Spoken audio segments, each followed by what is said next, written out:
Oh, ha choo choo. Welcome aboard the Chimkin Express. My name is Kazzy, VinylVT's resident train Chimkin. And welcome back to a new Genshin stream. First of all, chat. I think my chat window is broken again, but that doesn't matter. I want to ask. I just made that intro up on the spot while, literally during the loading screen. How did I do? Was it fine? Was it okay? I've been wanting to do a proper intro phrase, something to say.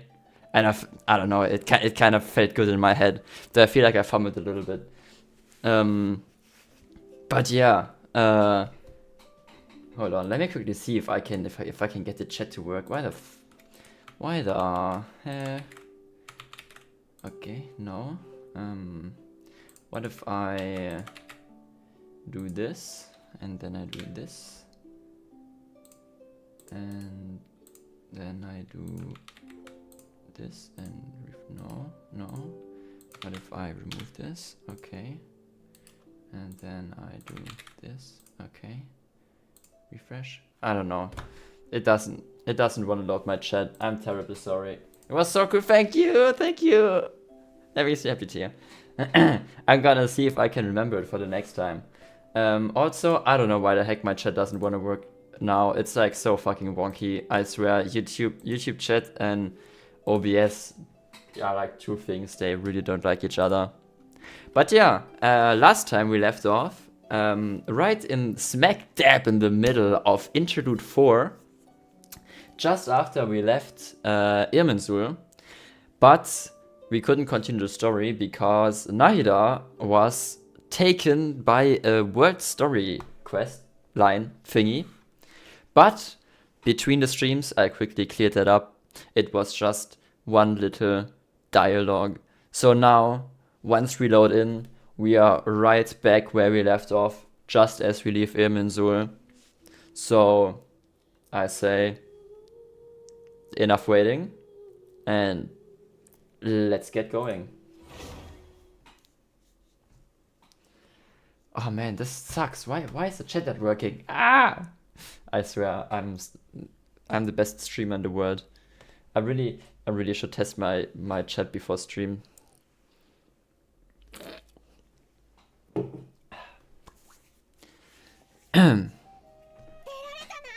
We're out! And we're at Inin or something. This is an emergency.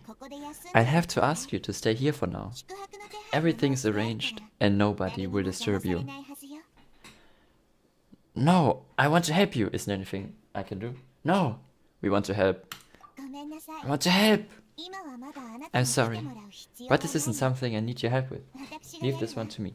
Okay, so to quickly recap chat, in case you don't remember, what happened last time in the interlude was we went back to Nahida and saw the Beledier chilling there. And to find out more about the what exactly was the name? Descendants? Like, people like me or people like us and our brother that came not from Teyvat. To find something about them in Irminsul. But when we went inside, we didn't find anything about the Descendants, right? But the Beledier, while looking through the information stored in Irminsul, since all of the information that comes from Teyvat is stored in there, he found out the truth about his own history. Back on what was the name again? Oh, I forgot the name. But that one swordsmithing island in Inazuma. That's right. That one's swordsmithing island.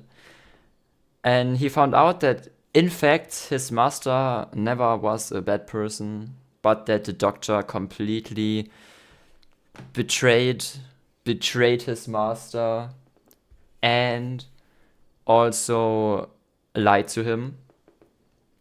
So now he found out the truth, and what he wants to do now is kind of like Greater Lord. What was the name? Rukadvata or something along those lines. Basically, what he wants to do is delete himself from reality by altering Irminsul, in the hopes that by erasing his complete existence, it will improve the lives of everyone that suffered from that incident, like his master and so on. But okay. I hope that was a sufficient recap. So let's continue. An emergency? How bad is it? Nahida, will you be okay? Don't worry. If my assessment is correct, though there may be some minor disturbances, it won't lead to a disaster. Please rest and recover your strength here until it's safe. Give me 1 second, chat. Give me 1 second. I'm gonna quickly try and do something.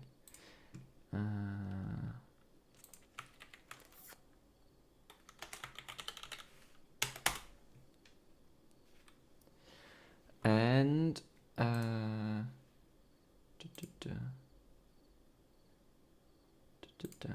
I'm sorry, but the chat bothers me so much. Give me a second. I'm gonna very quickly try and do something. You go away. Uh-oh. You go away. Yes. And then we add a browser source.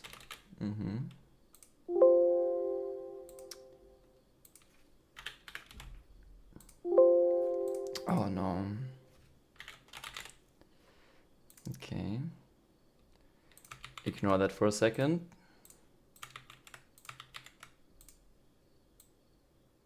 There we go! It's back. Now we just quickly gotta change this.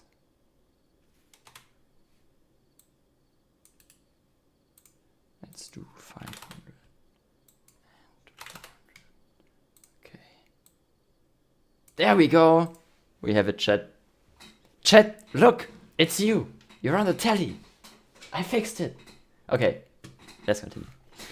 Don't worry, if my assessment is correct, though there may be some minor disturbances, it won't lead to a disaster. Please rest and recover your strength here until I say it's safe. Her voice is gone. Her voice has gone. Paimon can't shake the feeling that something really big has happened. What do you think the Balladeer meant? And why did he suddenly grab onto you before? Paimon doesn't remember Greater Lord Rukadevata, and the Balladeer's question was a strange one. It's hard to explain in full, and the truth might be very distressing for Paimon. I'll skip the part about Greater Lord Rukadevata for now, and focus on the Balladeer. You tell Paimon what the Balladeer asked you, and what he might want to do. He wants to change the past, but surely that's impossible. It's not easy, that's for sure. Right! You can't just rewrite history. All that stuff happened already in real life. If you knew, Paimon, if you knew. It's like, imagine Paimon drank all the water in this inn. Even if no one was there to see it, Paimon would sure as heck remember drinking it. Yeah. Great example. So why does Paimon still have a bad feeling about this? Paimon can't help but feel scared about what he might do. Paimon's so confused. Maybe he wants to erase himself from history. Eh? Ah! Uh-oh. I'm sure this is not gonna play a fucking role in the future. Surely that fucking... the teapot that now broke wasn't like a canon event. Paimon? Are you okay? Sorry. Paimon accidentally, it's the Balladeer's fault for causing Paimon all this mental stress. But erasing yourself from history? It's unthinkable. Is that really possible in Irminsul? Not necessarily, but Maybe. Oh. Paimon's head is overheating from trying to understand what he's up to. And it's still not working. Paimon's headed with that little brat. He's been nothing but trouble ever since we met him. There's no way he'll actually succeed, right? Otherwise, won't everyone who's connected to him be affected too? Indeed. If the Balladeer does erase himself from Irminsul, many people in Inazuma will be affected. I can't imagine what the situation would look like. Worst case scenario, it will affect everyone with a connection to the Raiden Gokaden.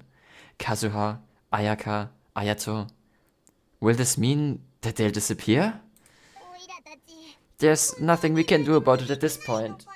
Hey, have you gotten any ideas on what we should do next? Seems like now there's nothing left for us to do but to go to sleep. But Paimon's still so worried. Paimon won't be able to sleep a wink tonight. Me neither. No sleep. So, how about, we list all our favorite foods to take our mind off of things. Heck, if that doesn't work, Paimon's probably gonna collapse of anxiety here. Alright, Paimon will start. First dish. Mondstadt grilled fish. Oh, and chicken mushroom skewers. Tea break pancakes. Cream stew. Sauteed matsutake. And Julian chili chicken. Almond tofu. Satisfying salad. I could take a satisfying salad right about now. I just had my dinner right before stream, but I really could use a salad right now. I didn't make one because I wanted to hurry so I can be on time for stream, but now I kinda really want a salad right now. Damn it, Paimon, making me hungry again. Oh! Also, Adeptus Temptation. Golden shrimp balls, triple layered consomme, lotus seed and burdock soup, and...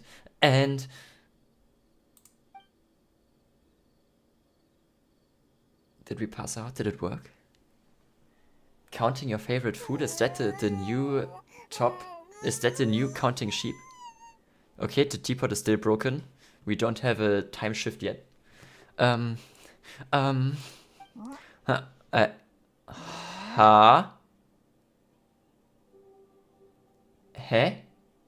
Paimon? What's wrong? What are we? What was Paimon supposed to be doing just now? Oh no. I think, oh no.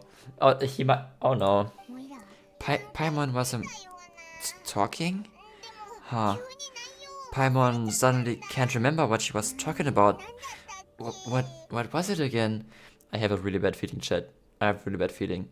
Surely she's now going to not know who the Balladeer is. You were getting so worried about the situation with the Balladeer that you started listing foods. Eh? The Balladeer?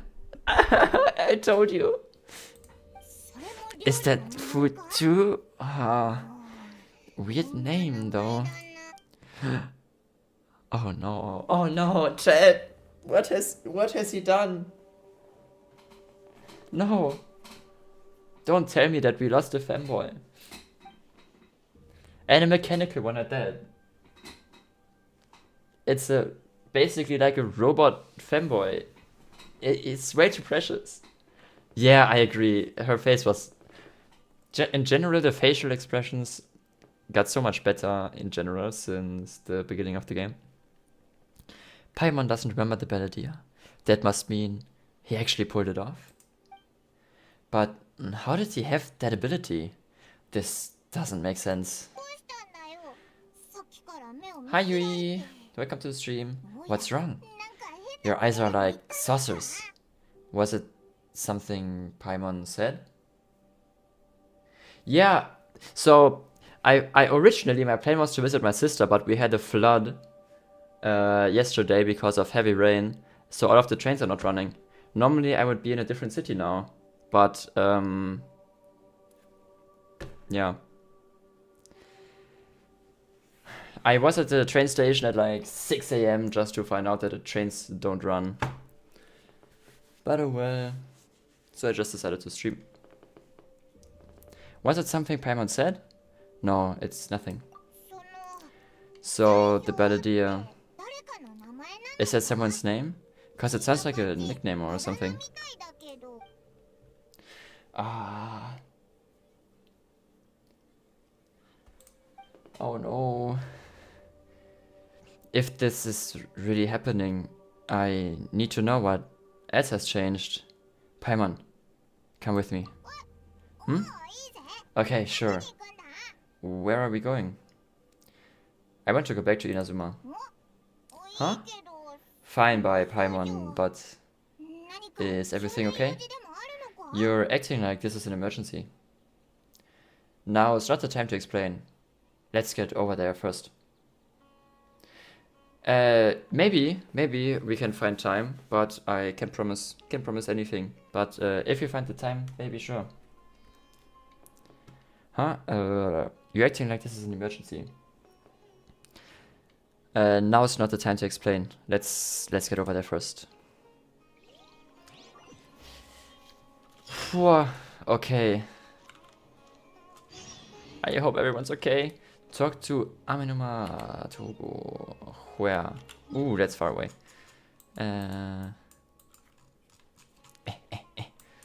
Oh, I haven't been here in so long.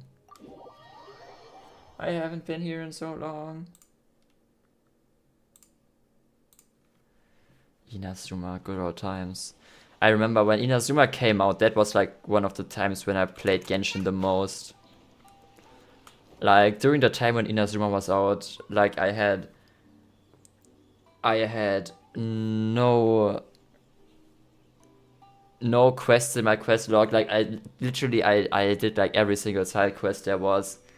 But yeah, like Inazuma is honestly still my favorite part of the game. I haven't been to Fontaine yet. I've heard that Fontaine is supposed to be really beautiful. But yeah, Inazuma was really great. Also, I forgot what it was called. What was the name of that underground city in Inazuma? Endoshima? Ah, I don't quite remember. Wait, can you like... Da! Enkanomiya. This one. This was so cool. I really like this. This was really sick. The whole quest line around this area was super cool. I really liked that one. It was really fun. I remember very that was such a good time back then. I have so fond memories. I was like running around here doing all of the exploration, and I was always listening to podcasts in the background. I was listening to like history podcasts. Oh, it was so good. It was so nice. It was so much fun. Anyway, let's go talk to Aminuma Togo. Right, the owner of the smithy. I remember. We've made it to Aminuma Smithy. Oh, it's been a while. Pardon me. I'd like to ask a question, if I may. Of course, go ahead. About the Raiden Gokaden. Could you tell me that story one more time? Oh, now there's a question I wasn't expecting. Very well. I'll tell you what I know once more. The once renowned Raiden Gokaden comprised of 5 branches: Amenoma, Futsu, Isshin, Hyakume, and Senju. The art of forging practiced by these 5 clans was first taught to them personally by the almighty Shogun.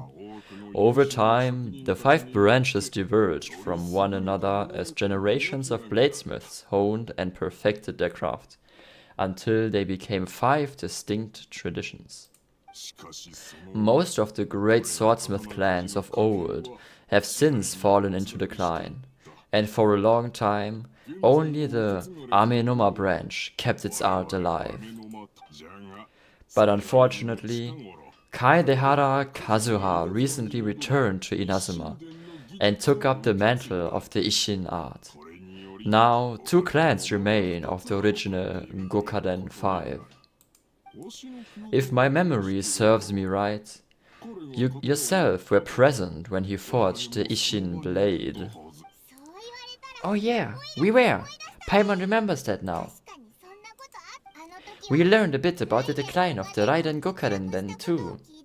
It seems like such a shame.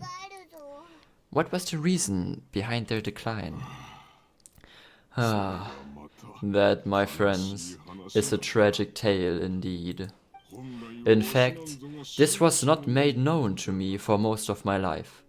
All these years, I knew of those great clans' demise, but never the cause. Only recently, when the question was on my mind, did I ask Kaedehara Kazuha about this. He told me that, as we are both heirs to a branch of the Raiden Gokaden, it was right that I should know the truth. There is no harm in telling you, but I must warn you, it is a dark and sorrowful tale. The Raiden Gokaden were the targets of a murderous rampage by a vengeful bladesmith. Vengeful? Why? 400 years ago, so I'm told, there was a catastrophic malfunction in Tatarasuna's furnace. One brave swordsmith heard the commotion and chose not to flee, but he rushed to the scene, hoping to prevent the disaster. Tatarasuna was home to a state-of-the-art forging and smelting operation in that day, and overseeing it was the armory officer. His surname was Niwa, though he had family ties to the Kaedehara clan. Knowing that they had just one chance to save countless lives, Mr. Niwa and the swordsmith leapt together into the furnace. The furnace quickly stabilized, but neither of them made it out. The smith's death, though heroic, dealt a devastating blow to his family's fortunes. His orphaned son was left to fend for himself, and grew up deeply resentful at the world. In his heart, the whole of Inazuma was culpable in his tragedy. He hated the almighty shogun for her apparent indifference towards his father's death, and he hated everyone who had done nothing to try and save him. Powerless and destitute, the only legacy he had to pass on to his children was his hatred. Generation after generation bore this grudge, living in utter misery. Alas, if only the story could have ended there. But 100 years ago, the then head of this family reached the end of his wits. He could bear their fate no longer, and yet he could do nothing to change it. Finally, he made a drastic decision to take revenge on the Raiden Gokaden. In doing so, he sought to vent his pent-up anger and shake the very foundations of Inazuma's forging industry. In his fury, he murdered indiscriminately, killing even bladesmiths from the Hyakume clan, which he belonged to. His goal was absolute, the devastation of all the Raiden Gokaden. But when he came to the Kaedehara and Kamisato clans, his killing spree came to an abrupt end. He failed to catch them unaware. They fought back fiercely, and they did not spare his life. That is why the Kaedehara clan and their Isshin art survived that day. I suppose they were the lucky ones under the dire circumstances. The legend of the Raiden Gokaden has changed. Someone else attacked the swordsmiths. It looks like the Battledeer did something in Irminsul, but it seems Niwa still died. Kazzy, was there anything else you wanted to ask? Have you seen Kazuha recently? Kazuha? Why yes, just yesterday in fact. We spoke for a while over some tea. He seemed well. Phew. So he still exists. And he's the same Kazuha I know. Things don't seem as bad as I feared last night. That's all. Thank you very much. My pleasure. Don't tell Paimon. There are other places you want to visit too, right? Hey, your expression says it all. You can't hide anything from Paimon. On to the next stop. Lead the way, traveler. Paimon will be right behind you. I realized something, chat. Okay, chat. Very important question. Have you played Life is Strange? Especially Ma, I feel like you might be one who has played it. Have you played Life is Strange? Because what I realized, you kinda have the exact opposite concept of you haven't, you really have to. Actually, maybe I should stream it sometime. On the other hand, I played it multiple times, so I wouldn't experience for the first time, so it might not be as great. But the concept of changing the past of Life is Strange, without like spoiling everything, no worries, I won't spoil anything. The whole concept of Life is Strange, when it comes to like time stuffs, is a small change can have tremendous effects on the future, right? The butterfly effect, the flap of the wings of a butterfly can change winds in a way that will lead to a hurricane, to a tornado, right? That's like the butterfly effect. Whereas here in Genshin, it is the exact opposite. You more have the sort of theory, so to say, that the general events of history are set in stone, right?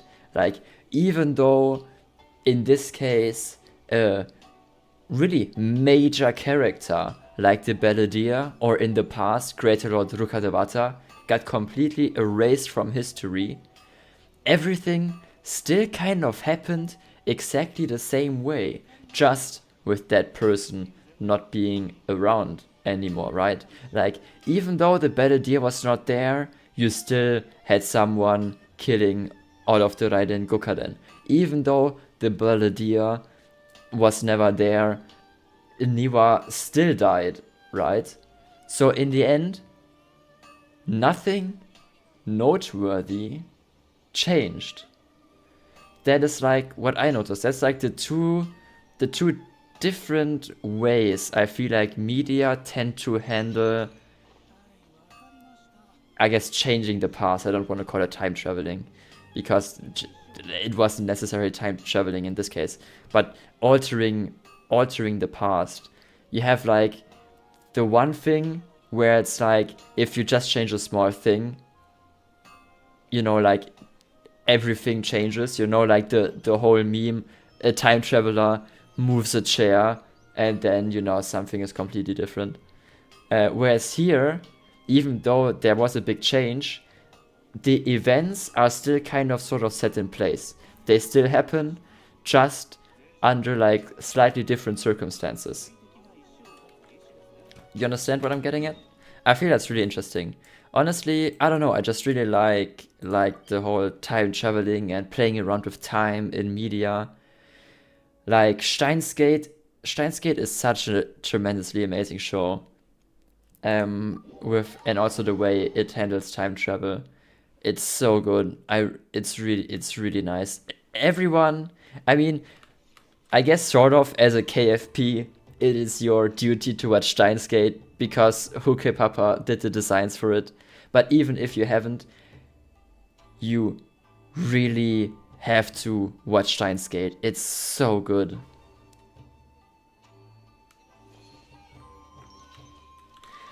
I think you're right about Genshin, but I'm no lore expert. That's what I got from playing it so far. It seems like the past can be changed. Exactly, yeah.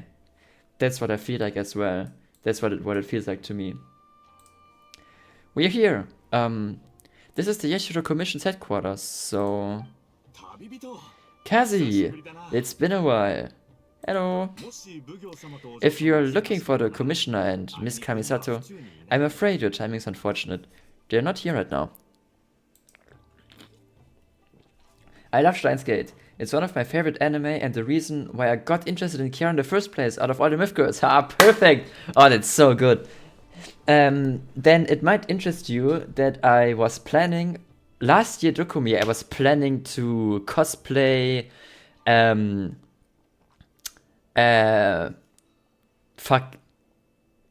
Kyoma. I forgot his fucking normal name now. I wanted to cosplay him. I really wanted to cosplay him. I like bought the lab coat. I had the right colored pants and the right colored shirt. The only thing I'm missing was the wig, but but I ended up feeling like I felt like really bad last Dokumi physically, so I didn't end up cosplaying. But technically, I still have the lab coat and everything. Maybe one day I'm gonna still cosplay him. We have to see. We have to see. Now for Dokumi though, I already have a different one planned. Yeah, to be fair, Ma, in my current friend group Discord, we have a guy who, as you might guess, is from the Steins Gate fandom, and his name on Discord is Hoen Kyoma. So it's like a name I read relatively regular. So Okabe Rintaro, right? That was the name, right? That was it, I think.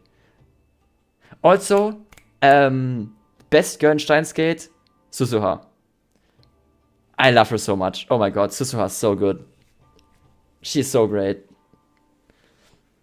I have a thing for badass women. I'm sorry, but she's so goated. And her character design is so good. If Christistan, fair, very fair, very fair. Actually, a friend of mine who I stayed over at last weekend, he's also a big Steins Gate fan. He cosplayed Daru before. Maybe he will. I'm trying to convince him to do Daru again for this Dokumi. Because another friend that's coming is also gonna do Daru. So that would be super funny having like two Darus running around. And he also is a huge Krisis stan. He even has like a figure of her. Really cool.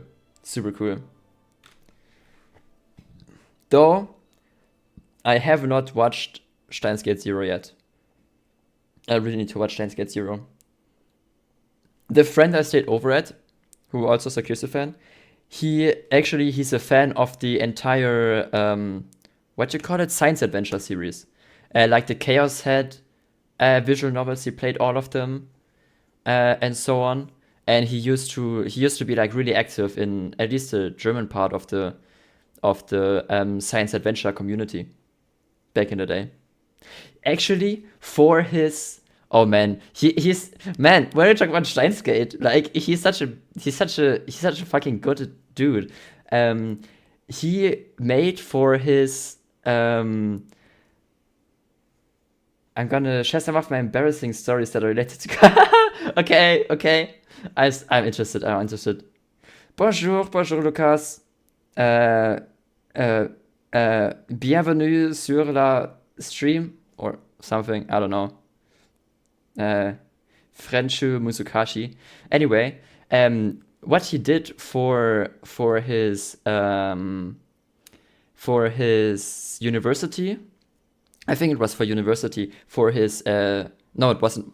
Was it for university? Anyway, for something, he made the friggin' microwave. I forgot what it's called and what the English name for it is. Phone wave? Was it called phone wave or something? I'm not sure exactly what the English name of it was because I watched it in German dub. He made that as a project. He bought a microwave, he switched up the motor that it turns the other direction, and he hooked up because he's in IT, right? He hooked up a small computer with a SIM card and like a SIM module in it. So you could actually nowadays it doesn't work anymore because the number that he uses is or the network it uses is not supported anymore. That was years ago. When you actually texted a message to that number, it would activate the microwave and it would start turning, right? How cool the fucking is that? He built a fucking thing for a project, and he actually took it to a convention. But I think if I remember correctly, one of the conventions he wasn't let in. They said, "Bro, that's just a fucking microwave. You can't take that on the convention grounds." But it's so cool. It's still in his room. I gotta ask him for pictures again. Then I'm gonna send them to you later. Your Skyrim is sucking all of your RAM. I'm not gonna make the comment I had in my mind, but download more RAM. That's always a good idea. Anyway, let's continue finding out if anything happened to Kusura. If you're looking for the commissioner and Miss Kamisato, I'm afraid your timing is unfortunate. They are not here right now. Are they out on business? The commissioner is out on business, and Miss Kamisato is standing in for some meetings in the commissioner's place. If it's urgent, you're welcome to wait inside until they get back. Also, I realized maybe it's because of watching too much Kiara, but I tangent way too much. But it's fine. What do you think? Shall we go in? Thank you. We'll take you up on that offer. Can we take a walk in the courtyard? If it were anyone else, I couldn't allow it. But seeing as you're so close with the commissioner and Miss Kamisato, I think it should be okay. We'll be heading in then. Thanks. Also, call me a massive weepma, but thanks to Steinsgate, I tried Dr. Pepper for the first time, and I actually really enjoyed it. And now Dr. Pepper is my favorite Coke brand. Just unfortunately, it's quite expensive. It's quite expensive compared to other types of Coke, but it's so good. I really like it.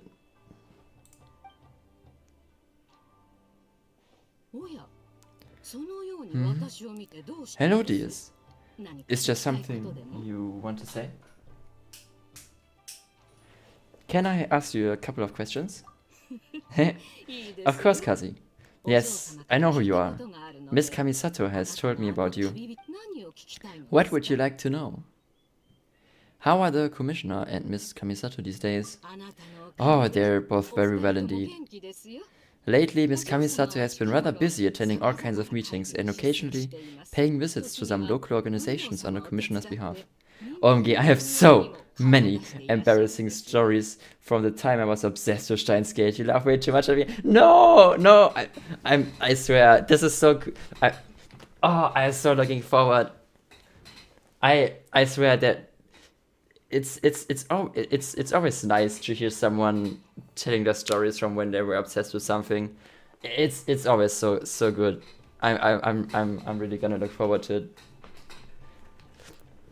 I can't wait for the Steinsgate talk.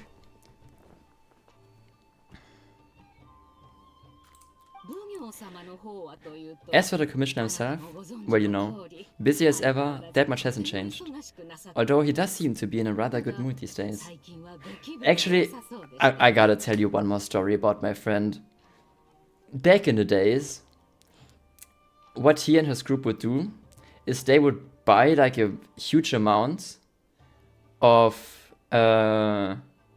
he would buy a huge amount of Dr. Pepper and carry that around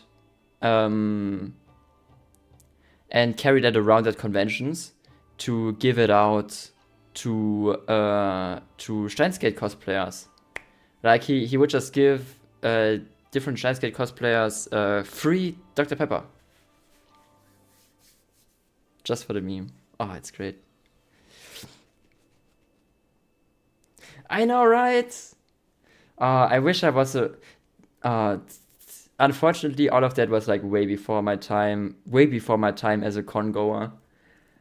My first con was still 2022 Dokumi, due to the Kiara appearance. I've only really went to conventions since then.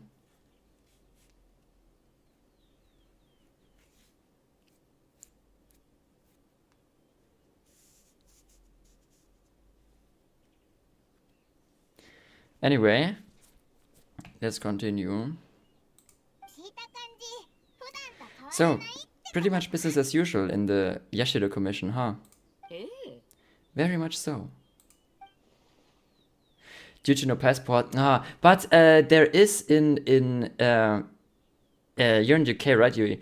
There is the Vexpo in Birmingham. Was it Birmingham? I think in Birmingham or in Brighton in August. So you should be able to go there. Hold on, let me write it in the chat. There, like this. Just Google that. I'm sure you'll find their website.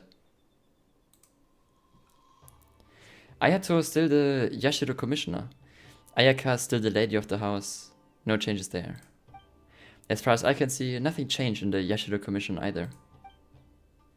I was expecting as much, but it's still a big relief to know that the Kamisato siblings are both safe and well. Well, got any more questions? That's all for now, many thanks. You're very welcome. In fact, I would love nothing more than for you to come and visit more often. But I'm sure you must be far too busy to have time for that.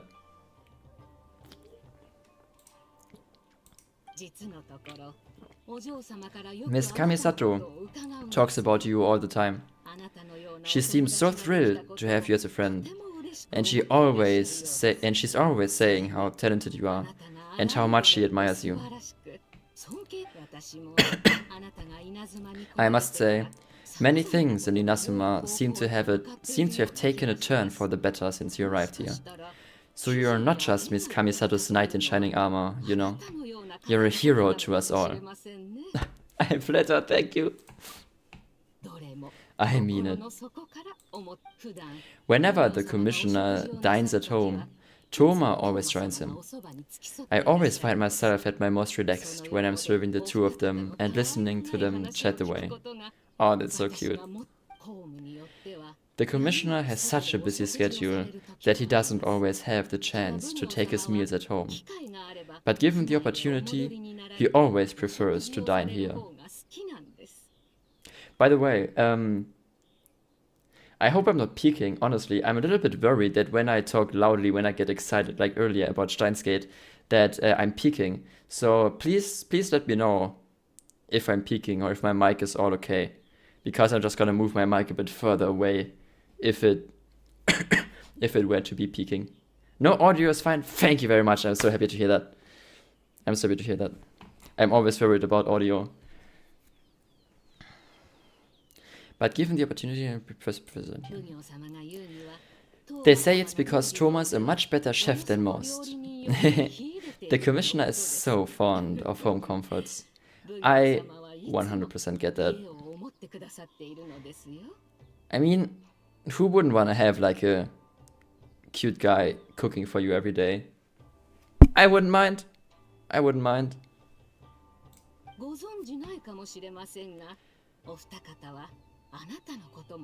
Though I also wouldn't mind being the cute guy cooking for someone.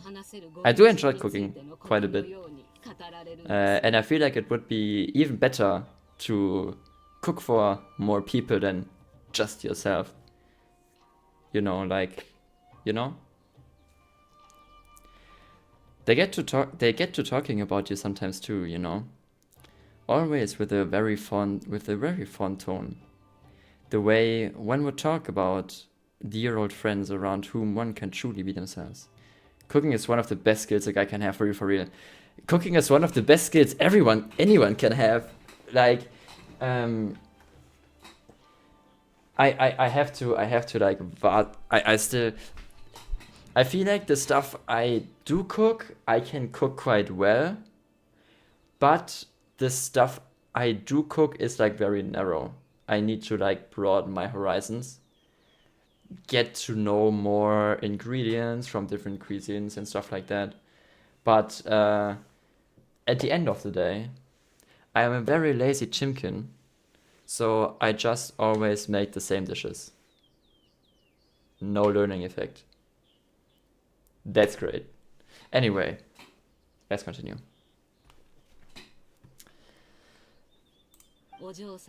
Oh, you have exams? No, that's unfortunate. Good luck with your exams, no Yui. Good luck with your exams. Miss Kamisato occasionally joins them as well. Whenever the whole family gets together and they start talking about people they've met and experiences they've had, you always get a mention. Okay. It's been many years now since the late Mr. and Mrs. Kamisato passed away. Much has happened in the Kamisato clan in the time. By the way, in general, next mock exam is on Wednesday. Oh, good luck! Good luck! I'm sure you're gonna rock it. How's the? I'm still not sure about setting up the bitrate and stuff correctly for the stream. So how's like the visual quality of the stream? Is it fine? Is it crunchy? Do you get 1080p? Is it good? Is it fine? Is it smooth? Do you have any buffering? Theoretically, my internet should handle it fine, but I don't know if my OBS is set up correctly. So I'm always like a little bit worried in the back of my mind. I gotta like actually take some time away and like properly go through all of the settings and stuff like that. Not crunchy, not buffering is all clear. Perfect, thank you very much, Yui. I'm happy to hear that. It's been many years now since passed away. Much has happened in the Kamisato clan in that time. As someone who is old and grey enough to have watched their son and daughter grow up, it makes me so happy to see them meet a dependable friend whose company they enjoy so much. Could you check something? Okay, that's good. So in the future, if you ever do have the time, please know you are always very welcome at the Yashiro Commission headquarters. There will always be at least one old lady who would be delighted to have the pleasure of your company. I'm on mobile, so even lower qualities would look fine to me, but as for buffering, there's no issue. That's perfect. Love to hear that. Thank you very much. That makes me happy. That's true, Yui. That's true, Yui. But I don't know. I don't own the game yet. We can talk about it like at another time, though. At another time. Thank you very much. I will visit again. Thank you. The people of Kamisato clan are very dear friends to me. Wonderful. Thank you. Arigatou gozaimasu.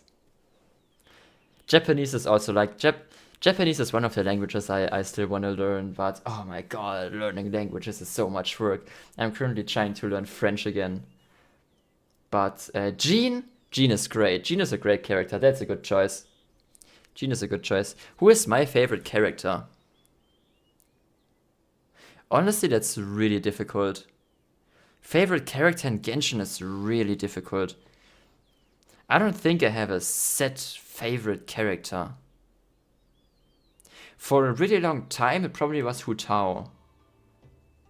But nowadays, I don't know. I haven't played the game enough recently to like engage with characters in a meaningful way that I could like set a definite favorite character.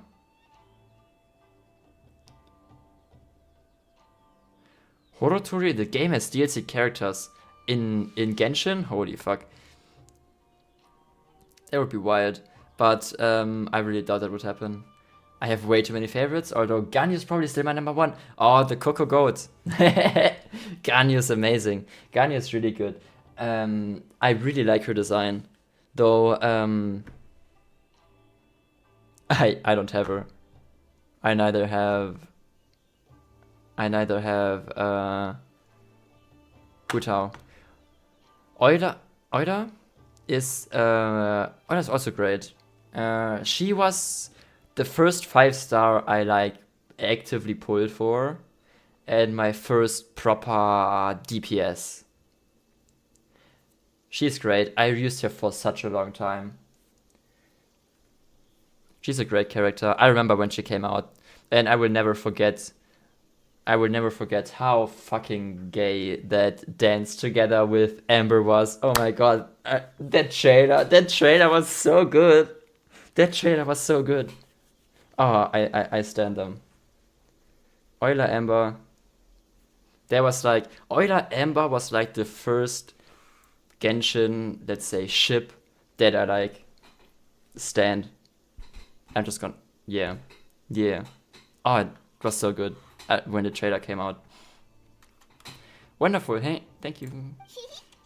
Paimon likes it here too. Also, you were saying something about the food here being really great. Eliminated. Levi, hi, welcome to the stream. Thank you for coming in. But she's nice. Don't eliminate the elderly. She's a nice little woman. A bone jar. Paimon's itching to try it. We may just have to invite ourselves around for dinner sometime. Paimon meant we should come pay a visit again real soon. Ideally around dinner time. Of course, you're always welcome. Alright, goodbye for now. We're, where are we going next? Tatarasuna. Let's go see what changed. Great. Goodbye, ma'am. Don't worry, we'll see ourselves out. So, but like, I don't know if that is like the game actively spoiling you. But since the Balladeer is a playable character, right? Something must happen for him to return in some way, right? Unless something else happened that Raiden made another puppet. But I don't know, like from how I feel, he should somehow come back, probably. I just cannot quite properly figure out how. If like, even though he like erased himself, he still is somewhere inside Irminsul maybe, then Creator Lord Rukadevata should be somewhere in there as well, right? So if he can get maybe restored, could she get restored too? That would be kind of cool, not gonna lie. Alright then, take care now. Hope to see you soon. Oh, are you two leaving already? Yep, everything is taken care of now, don't worry. How are you doing, by the way, Levi? Everything good? Everything cool? I really gotta hop on Valheim again. Goodbye. Xavier's busy. Oh fuck, no. What you mean? He's busy. What's he busy with?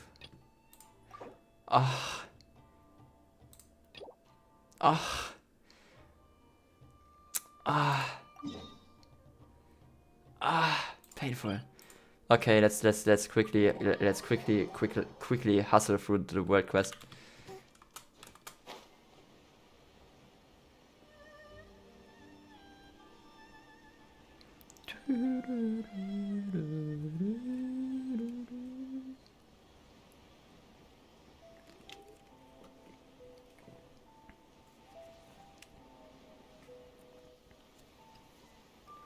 But at least now they tell you what a character is busy with. I still remember back when you had to randomly guess what was wrong with the quest. Yeah.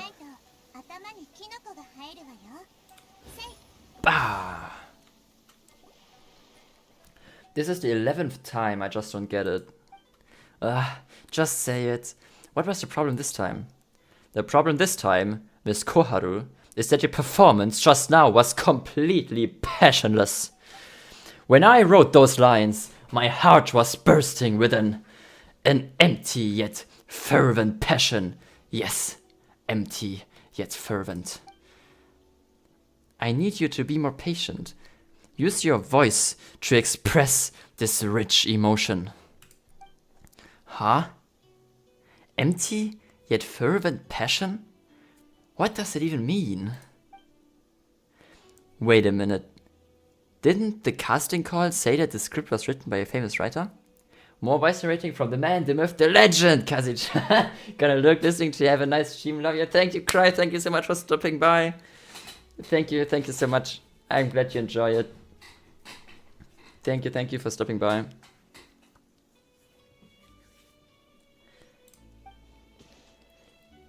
That's absolutely right.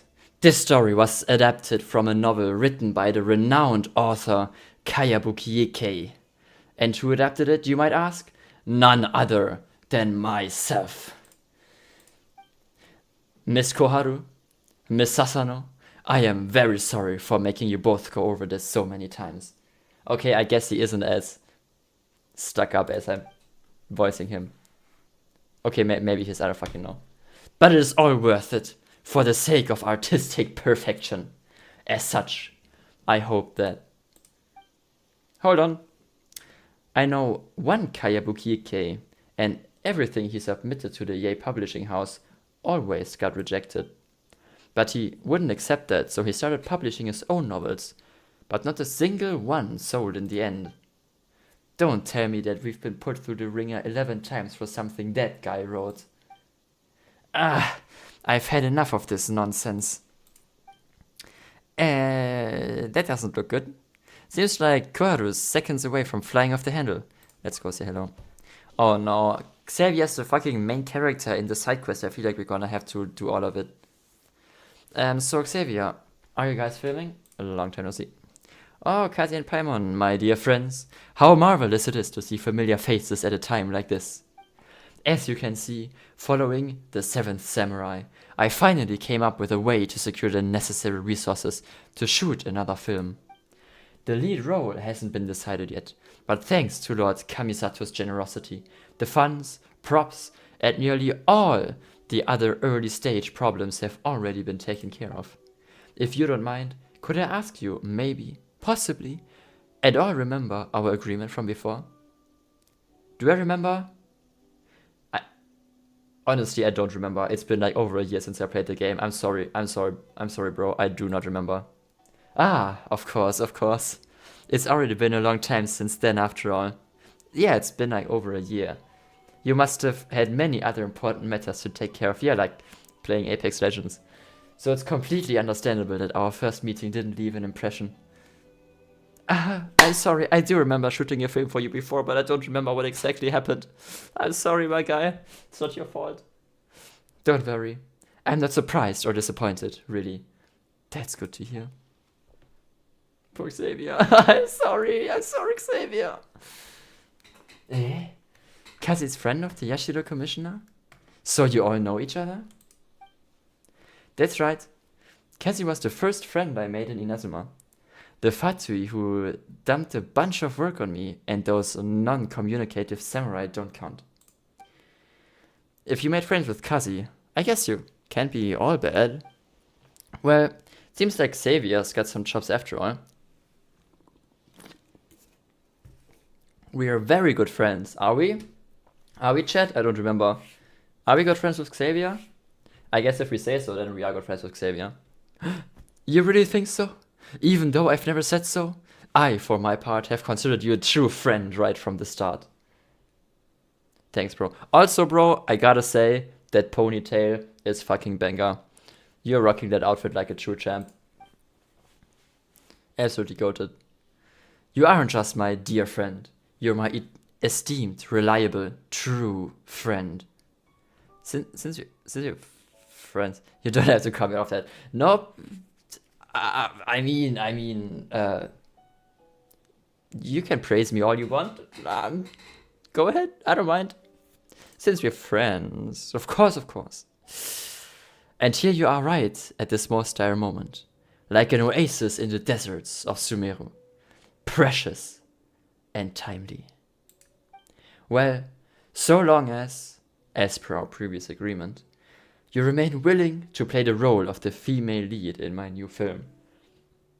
I, honestly, time for a small tangent, I really like acting. Back in middle school, I was in the French theater class where we did like little actings in French. And that was so much fun. I really enjoyed that. Back then, actually, my French teacher, and it was the same person that also did the club where we did the theater. She was like, she like kinda low key wanted me to go to like a acting school. But in the end, it would have been like on the other side of the country, and I wasn't that interested in acting to pursue it as like a career. But it was like really fun. I don't know. I just like back then still back then in like the beginning of middle school when I was in the class, I had way higher self-confidence. So acting was I just had really a lot of fun like expressing different roles. And I still enjoy it, like now voice acting this, but like actually acting like in front of a live publicum, wow, that would like, bro, my anxiety would be like up here. In French, the reason why in French, so French was mandatory for me in middle school because I lived very close to the French border, right? And my French teacher was just also interested in theater, so she founded the French theater club. It was really fun. Back in middle school, I really hated French as a subject, but I really had fun with the acting.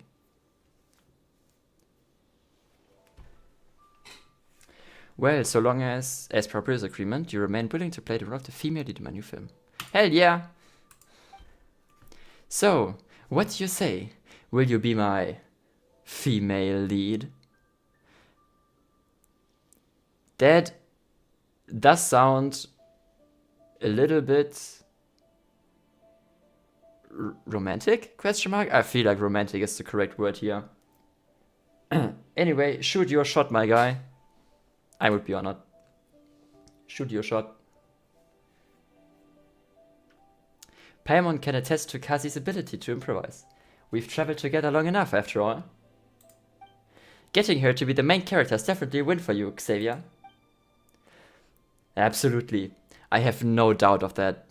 Well then, Miss Kazzy, where are the scripts for the next two scenes? Your scenes are Act 1, Scene 2, and 3. I've highlighted your lines, so please take note of them. Okay, chat? Turn on your brains. We gotta remember dialogue now. Well, it took this much effort to find the right person for the lead role. I might as well give this one more try. Ah, fine. Then I will too.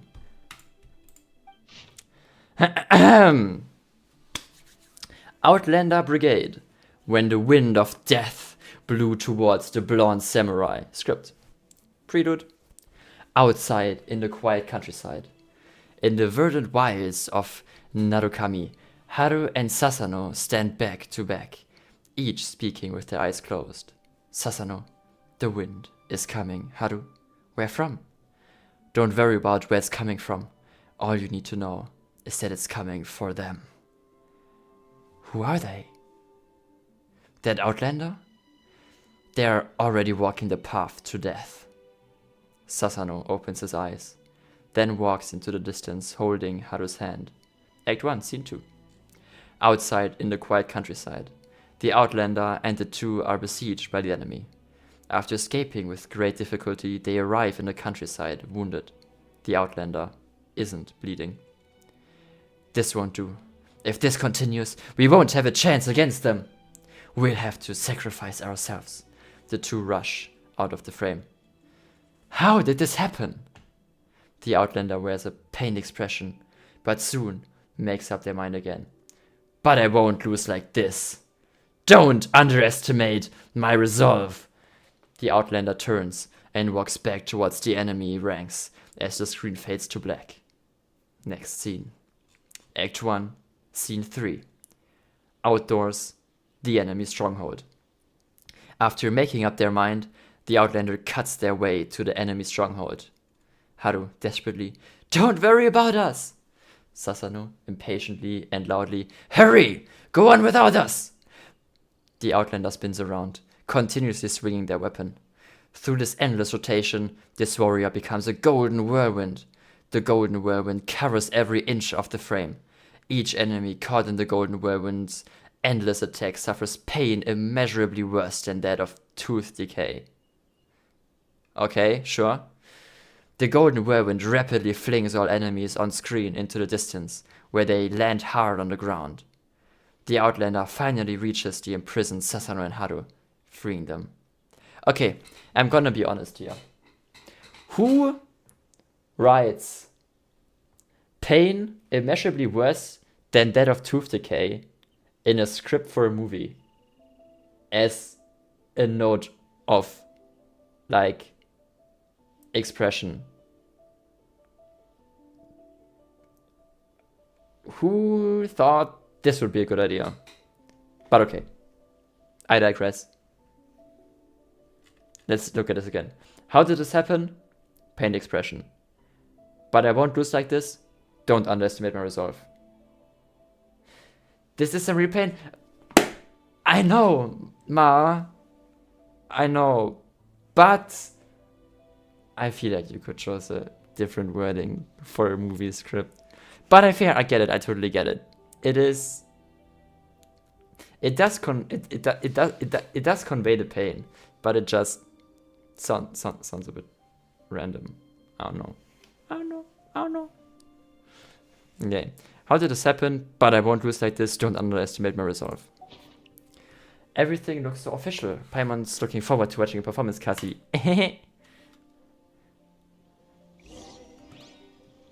Talk to Xavier to begin the shot. Well, if you're ready, we can go ahead and begin a test shot. I'm ready. Good. Then let's begin. I already forgot all of my lines. Let's go. This won't do. If this continues, we won't have a chance against them. Smoother, Miss Asano. Smoother. These lines are just so awkward, though. We'll have to sacrifice ourselves. With feeling, Miss Koharu. Once more, with feeling. The script is quite questionable. Yeah. How did this happen? But I won't. But the script really is kind of awkward. But I won't lose like this. Don't underestimate my resolve. Very nice.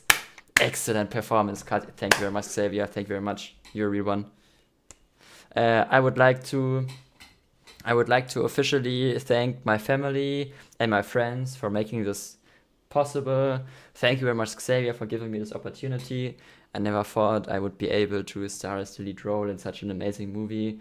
I'm eternally grateful to have this opportunity to be here today. Thank you very much. Yeah, something like that. Mr. Sasano, Miss Koharu, you two need to go over our script. The next scene is between you two. We need to do better than this. Kazzy, we have a lot of battle scenes up next, so you'll need to complete them with the extras. Try to use the flashiest moves you can. Have a lot of faith in your abilities. I know your performance will be stellar. Flashy moves.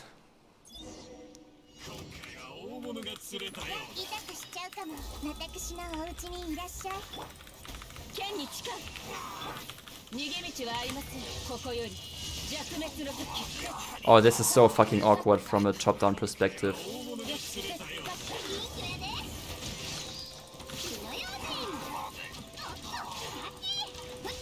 I'm messing up my rotation so much.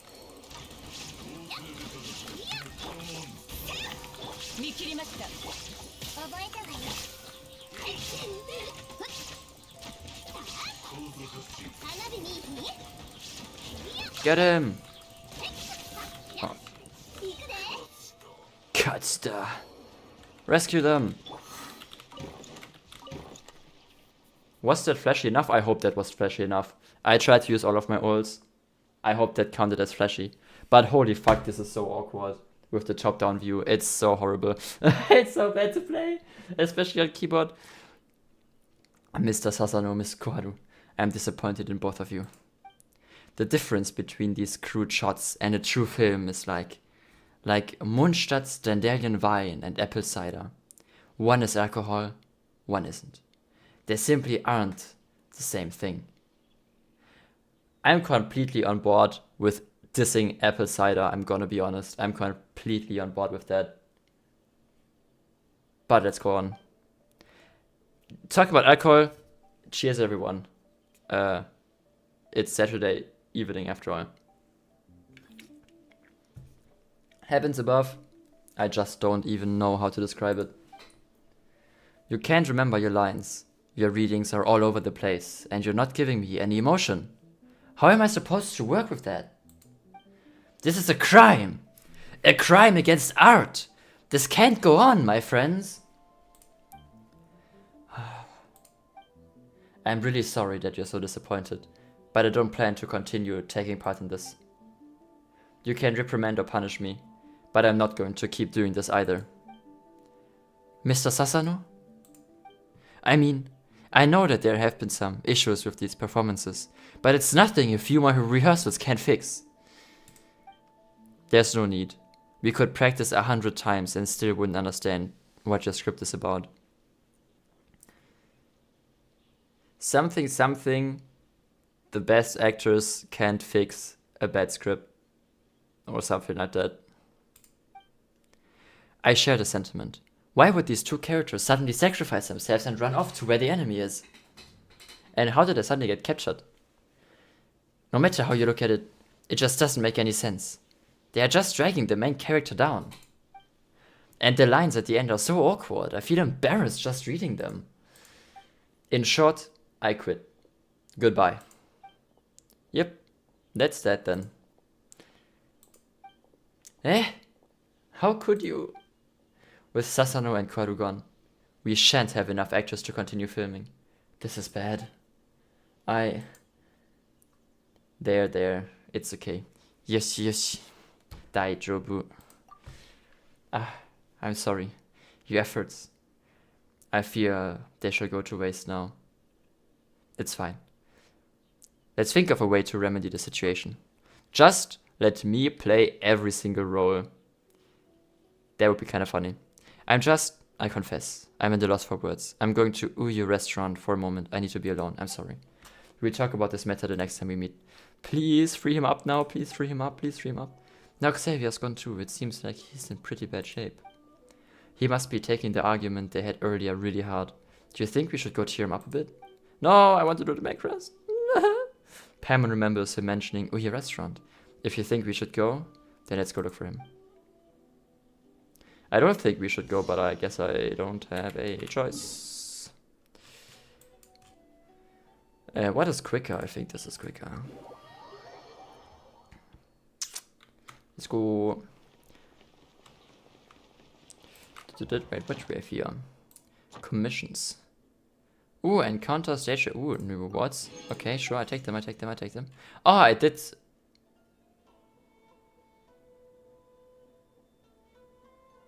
What the fuck did I do? Claim awards.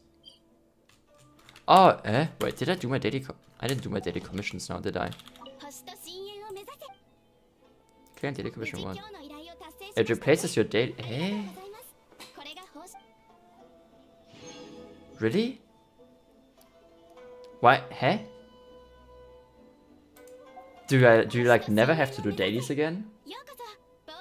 Oh, you get this from doing explorations and okay. Holy shit, I completely forgot about the expedition. Oh, there's a dispatch again button now. Holy fuck, thank God. I swear to God, that was so annoying having to reselect them every single time. Holy shit. I am blessed. I am so blessed. I am so blessed. Holy fuck. Literally best fucking change they ever did to this game. Okay, let's go to the restaurant. In general, I noticed there's quite a lot of quality of life editions since I last played. You found me. Oh, seems like he's also enjoying a little bit of sake. Yee, shit reeks of booze around here. You're drunk, aren't you, Xavier? Let's drink! I'll drink to that. Cheers.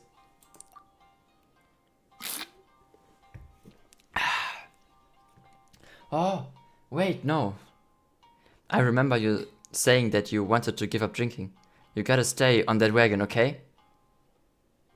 I did say I wanted to give up drinking. Interesting. Yeah, they're trying to add new ones every once in a while. Oh, nice, nice, nice. When did I say that? It must have been in my dream. Let's drink! I want to drink! Drink! Drink! Drink! Drink! Wasn't it just, right. When we were filming, I was being questioned.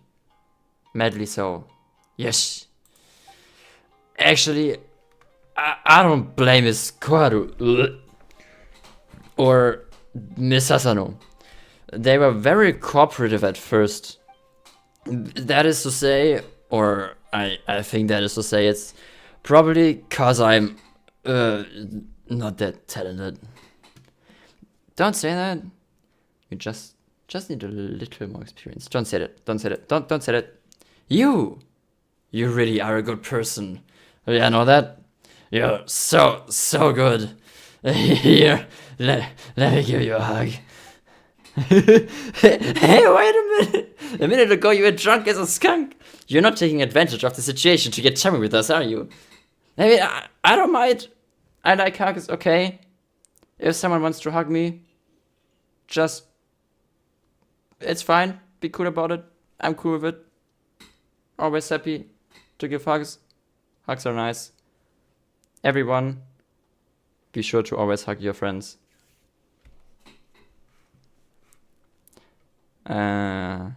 It's good for the psyche of everyone to hug often. Is what I've heard. Maybe that's just propaganda from the hug, from Big Hug, but yes. Anyway, I don't know where I'm taking this, but I like hugs. Let's go on. I can decline. I think you've had a little too much to drink. You know that film I worked so hard for before? Well, the higher ups at the Tenryu Commission didn't like it too much. They didn't come right out and say it, but they were totally silent, which means they didn't approve. But I refuse to accept this. I refuse.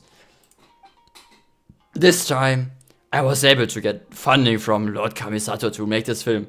So I must take this seriously, don't you think? My dearest, most adored, good friend. You're closer to me than a sibling. So I'll tell you something about me. I'm an engineer. Trust me, I'm an engineer. Also, we've met like 3 times, my brother. I don't know if you should say that I'm closer than a sibling. But you do you, King. You do you. But I think I can be more than an engineer. I've read lots of books and I can write stuff. I could be a film writer, an actor, a director. I'm not talking out of my head here. I could really do it. Don't you believe it? Don't you believe me? I believe you, King. I believe you, King. Great. I would kiss you if I could, but I drank a smidge too much, and my breath stinks. That's fine, bro. That's fine, bro. We can make out once you're sobered up. I don't mind. Don't get the wrong idea, Kazzy. I just think you're truly my most dearest and bestest friend. I mean, hey, nothing wrong with kissing your homies goodnight, right? That's just common decency, you know? Gotta kiss the homies goodnight. My best friend, I must treat you to a meal today, and I won't take no for an answer. My dear fellow, we ordered food from you, correct? Come, my friend, order whatever you like. Dry flavored skewer, dry braised salted fish, bird egg, sushi. Kissing your homies is very important indeed. Indeed it is. Which one do we want? The dry flavored skewer, the dry braised salted fish, or the bird egg sushi? Tamago sushi doesn't sound too bad. Fish. I have fish super rarely. I really want to eat more fish.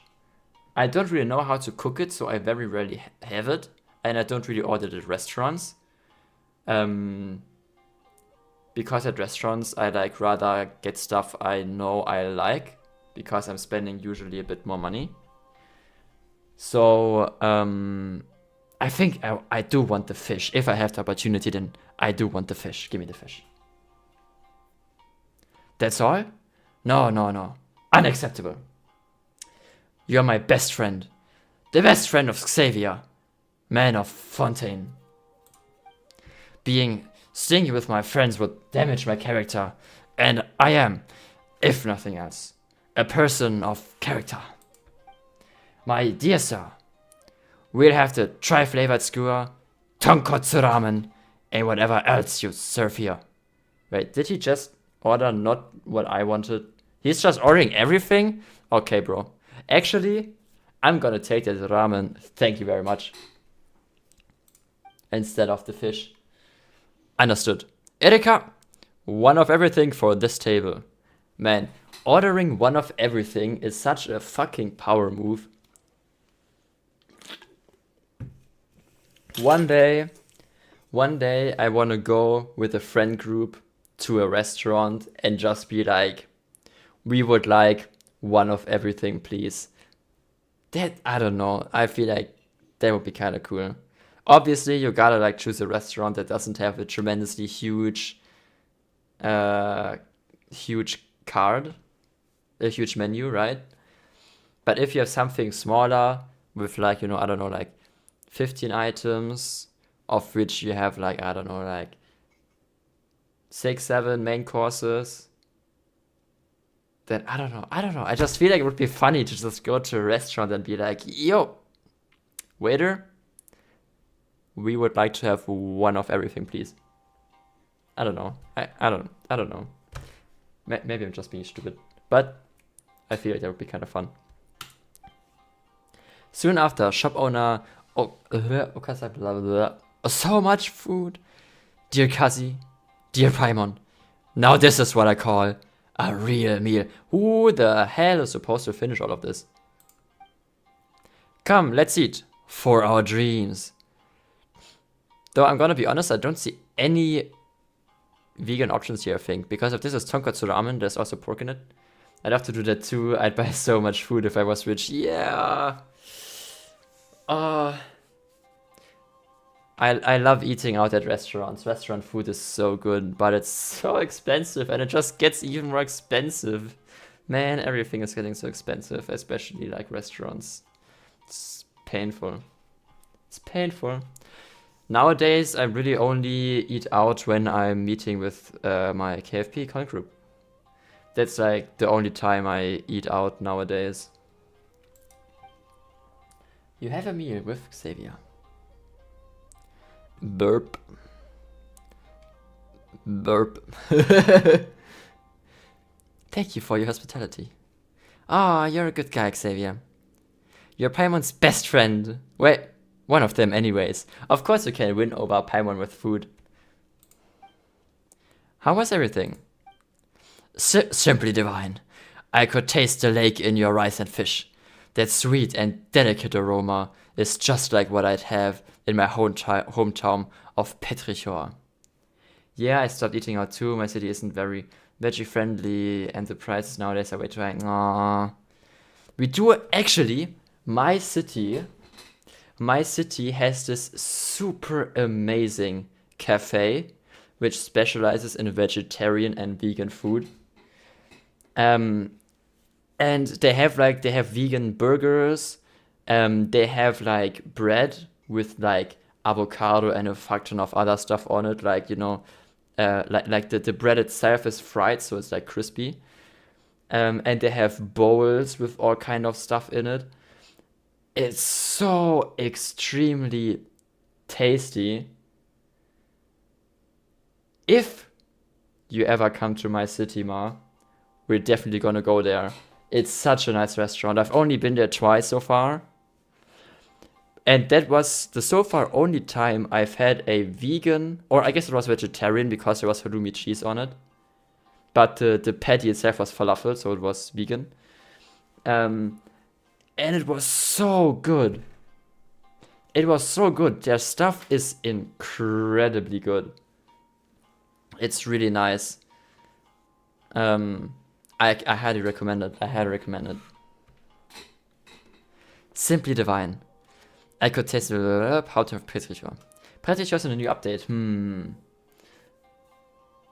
I guess there's a quite a bit of a way until I get there, though. Ha! Is that so? I'm glad you liked it. Now, I didn't mean to eavesdrop, but this film you mentioned sounds very interesting indeed. Could you tell me more about it, if you wouldn't mind?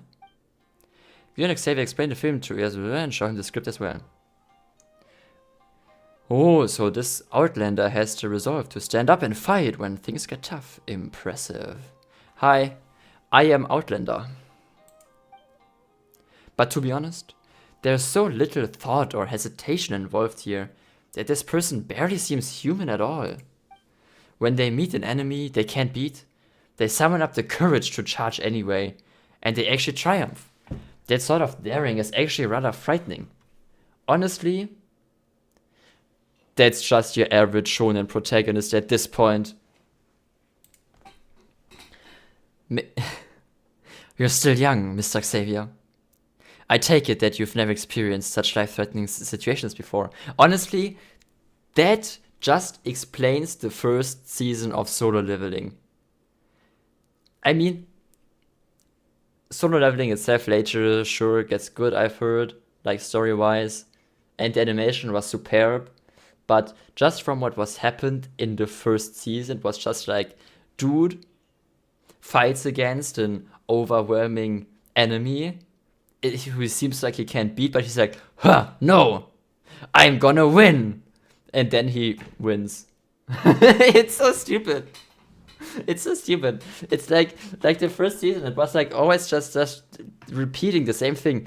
He fights a new, like, boss that is supposedly way stronger than him. He loses heart, and then he's like, wait, no, I can't lose. I have to win. And then he fights back and then he wins. But still, it's animated super nicely. And I even though the first season, story-wise, is a bit lacking, the animation is absolutely phenomenal. And second season, I think, is very promising story-wise. Because with like the last episode of the first season, it really like started introducing a bigger plot. Certainly not life-threatening, no. But is this the reason why my script has been criticized? Well, let me put it this way. Is having an identical experience first strictly necessary to write a good story? No, I don't think so. From what I understand, quite a number of great authors are homebodies. Besides, I find this no-nonsense, swords-drawn approach very Inazuma-esque. Since I've come to Inazuma, I should make some films with that Inazuma flair. Mr. Kayabuki's original work was also in the style, and in order to preserve these unique elements, I've decided to honor the source.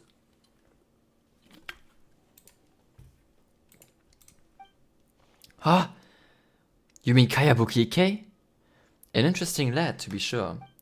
Xavier, I'm moved by your dedication to film. I can't help but be reminded of a story I once heard. Sitting in a restaurant, eating and listening to stories like this is also so Inazuma. I love it. I feel the same way. Nom nom nom nom nom. You guys go on.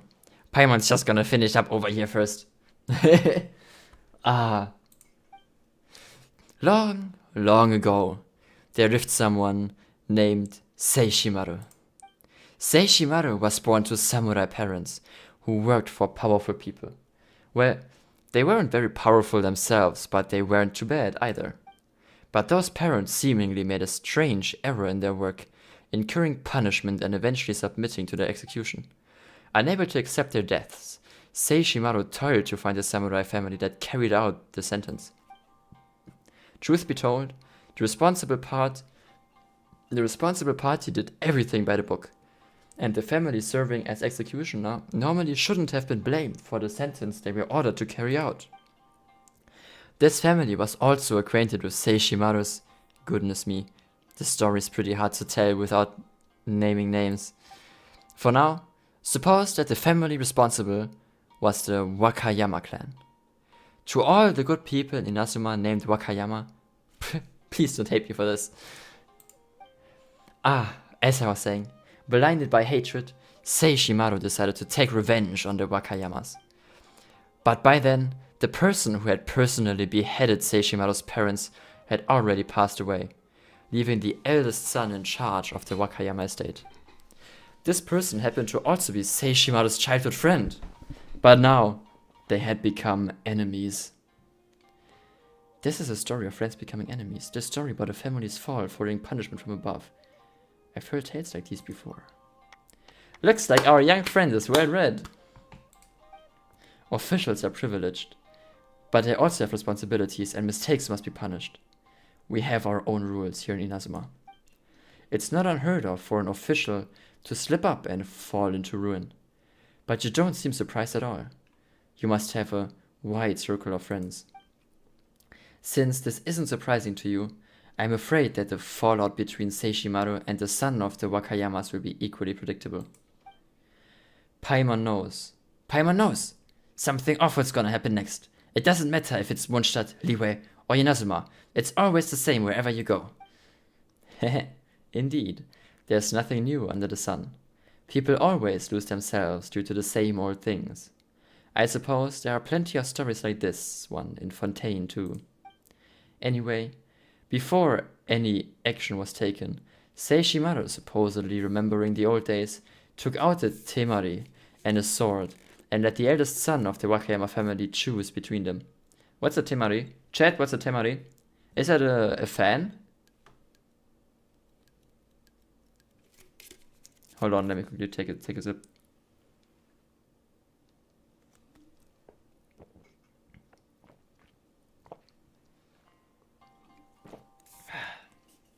Oh, tasty. Hold on, the temari. It sounds so familiar. It has to mean like fan or something, right? Temari. Oh no, temari balls are a folk art from Japanese craft originating in China and introduced to Japan around the 7th century AD. Temari means handball in Japanese. Balls made from embroidery may be used in handball games and other such similar games. An accessory similar in appearance but with the addition of a hand strap and a tassel can serve as an accessory for a kimono, as a kimono bag. Oh. I thought of fan because Temari also, you know, the Naruto character. Honestly, Naruto, Temari, one of the best girls by far. Temari, I always like Temari. This is gonna be like super unpopular opinion probably, or not all too popular, but my personal favorite female characters in Naruto were Tenten and Temari. Because both of them were like these strong, don't give a fuck type character women, which I'm just a huge fan of. And Tenten, I just really liked her fighting style with just the summoning of ninja tools with her scrolls. That was super cool. Definitely a big favorite. What does it mean? Now, how should I know that Seishimaru was thinking? Still, I think that the Temari and sword represented life and death, respectively. Having made the wrong choice, the Wakayama's eldest son had no choice but to accept being pursued and slain by Seishimaru. What an ill-fated lad. But before Seishimaru could even come knocking at his door, an illness took him. I don't know if that was lucky or unlucky. Dying of an illness and being killed both mean dying either way, so who knows which would have been better. It's hard not to blame Seishimaru for his death. If it weren't for the former's being bent on revenge, the latter wouldn't have needed to lay low until he fell ill. After that, the younger Wakayama child immediately sought vengeance.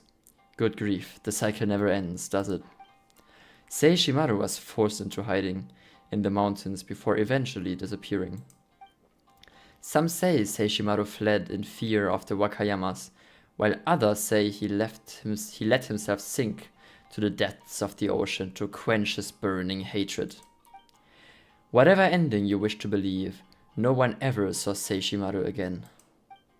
To this day, such fretful matters as hate and shame should all have flowed into the ley lines with Seishimaru's death. Since this whole dispute has lost its source, just take "and all was well again" to be the story's ending. That's it? So not even you know where the Seishimaru went? Yeah. All was not well at all. What kind of ending is that? I'm sorry, but that's how the part I heard ends. After all, it's a tale that's been spread so many places, so such vagueness is unavoidable. Back to the issue. You see, Miss Xavier, you need a story with an ending that leaves people wanting more. Mr. Okazaki, I must say that you are indeed a gentleman of great insight. I wouldn't be surprised if the legend of Seishimaru took place in Fontaine. Especially one of the legend's endings. The one where Seishimaru disappears to put an end to his hatred. That sounds just like what a friend of mine from Sumeru would do. I want to thank you for your kindness and the nudge you've given me. And not just through the story. Your unique way of giving advice has given me just the inspiration I needed. I think I know what was missing from my film before. Thank you, Mr. Okazaki. This is for the meal. If I can manage to write an even better script, I come back to offer you my most solemn gratitude.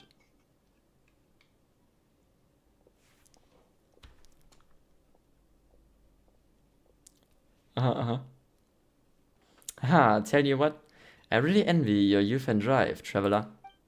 To be able to befriend such a person is a gift from the gods. You must be a special person as well, to have been so blessed.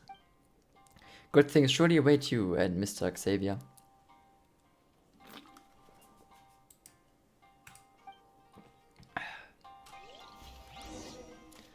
Outlander Brigade, leave Uyi restaurant.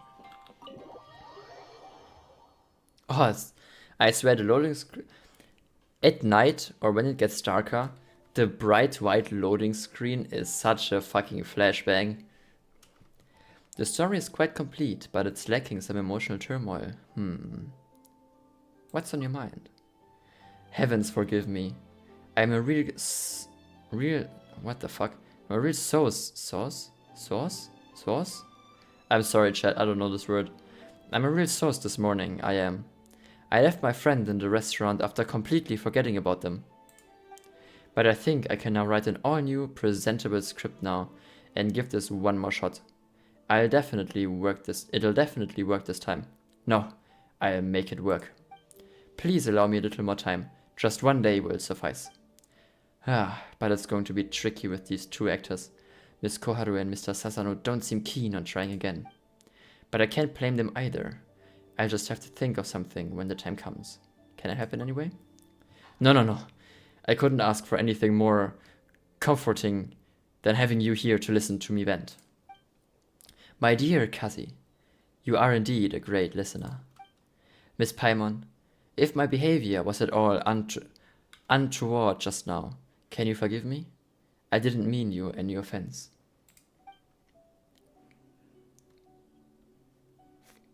Oh, Miss Paimon? That has a nice ring to it. Alright then. The magnanimous Paimon has decided to forgive you. Wonderful. I feel much better now. Let's meet tomorrow at Komore Tea House. I'll bring an even better script, you see. Xavier trots off. It's great that he's so motivated, but it's like Mr. Okazaki said. Is it really okay for him to do it all by himself? He says he's gonna write a brand new script in one day. That's a scary big job, isn't it? I'd like to help him. Maybe you should let Xavier work out the script by himself. Paimon thinks we can help him with his actual problem instead. I'll go talk to the actors. Yeah, that should take a lot of his back.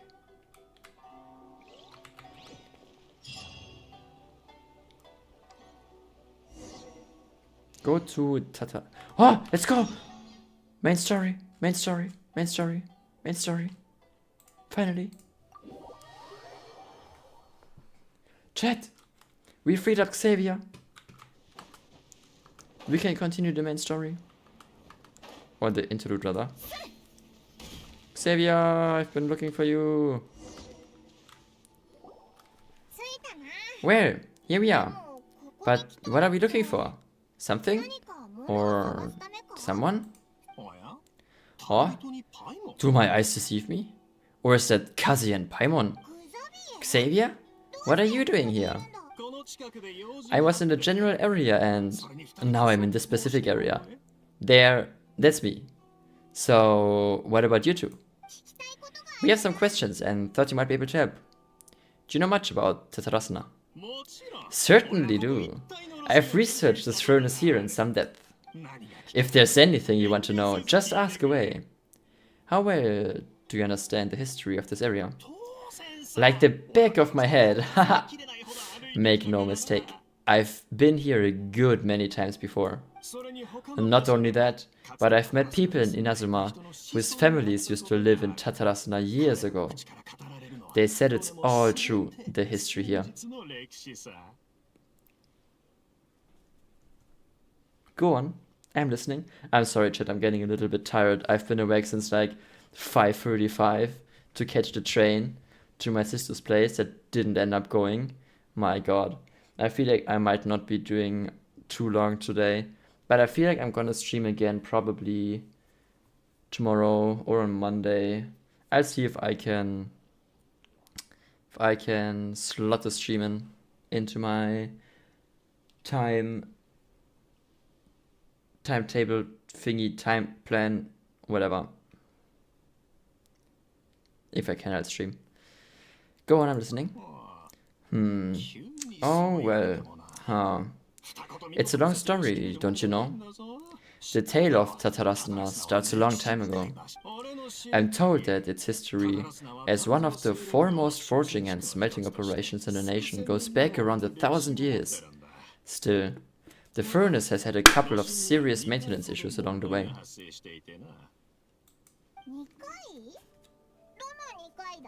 A couple? When, exactly? One was just in the last few years. The other was several hundred years ago. Fun fact, I'm not the first Fontaine Tech guy to come and work on it either. There was a guy back then too. They say he was a mechanic who consulted on technology upgrades. Seems like the technological collaboration between our two nations goes back a long way. How about that? That must be Dottore, right? El Dottore. From what we learned yesterday, 2 days ago. That he did like the tech upgrades forward the furthest. The ones that ended up corrupting it. Mechanic, huh? Looks like the doctor still sabotaged the furnace, leading to all the ensuing chaos. Hey, weren't you going to ask Xavier something about Tatarasana? Come on, ask already. I am. Oh, I didn't realize you two were here for a history lesson.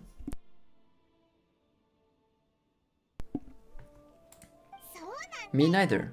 Paimon doesn't know what's getting into this one today. Feels like we've been preparing for a history exam or something.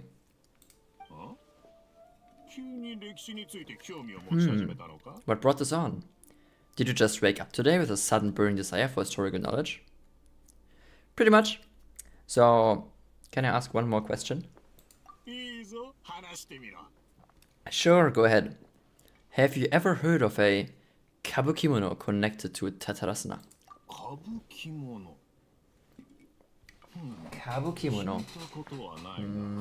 No, I can't say that I have.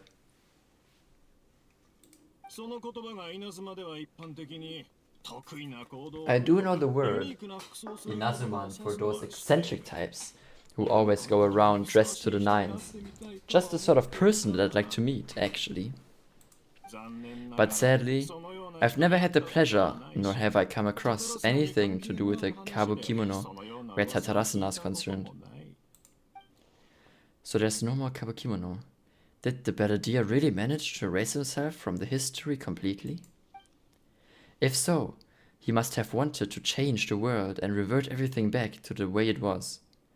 But so far, it looks like the majority of changes have only affected himself. Thank you, Xavier. Of course. Don't mention it. Oh? We're leaving? Okay, bye, Xavier. Ah, you're most welcome. More than happy to help. Jana.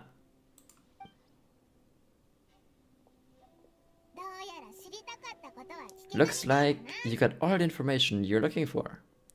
Time to go back and see Lesser Lord Kusanagi. Sure, but what's up with you today? Whatever it is, it seems like it's really troubling you. Keep your smile. Keep your smile, Spino Crocodile? Okay. No matter what happens, Paimon will always be there for you. Thank you, Paimon. Hey, don't mention it. Alright, let's head off and go meet Nahida.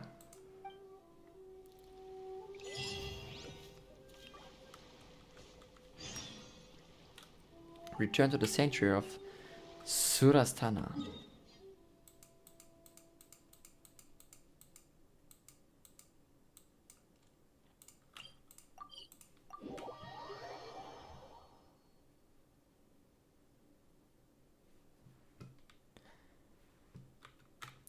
Brrrt.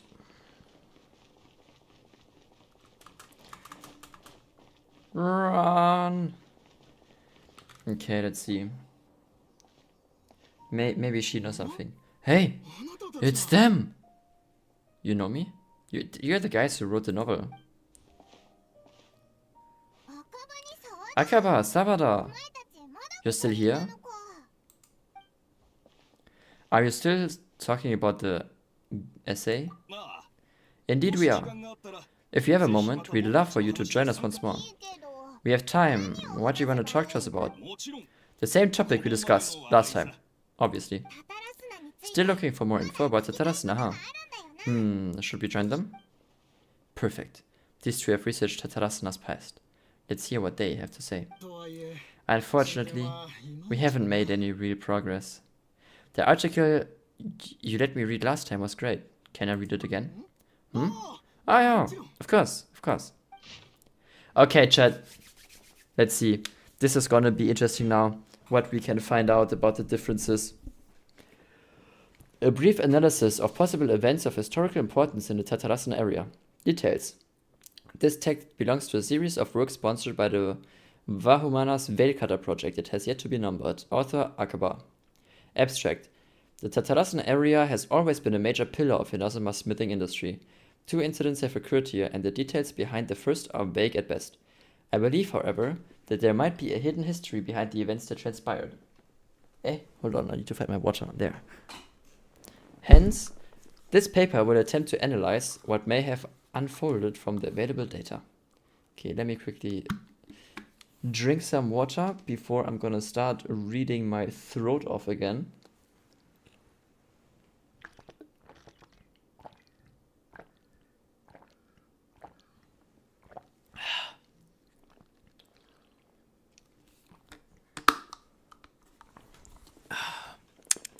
Ah, nice water. Ich brauch Wasser. Wasser. Wasser. Okay.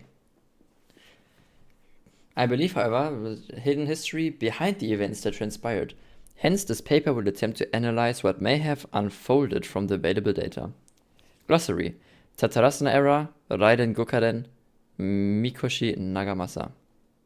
We are already, in the glossary, already missing the Kawakimono.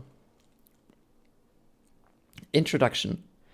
This paper continues and expands the work of my mentor, Mr. Rumi, in his report on the happily hidden tales of Tatarasana, and is intended to further this avenue of research.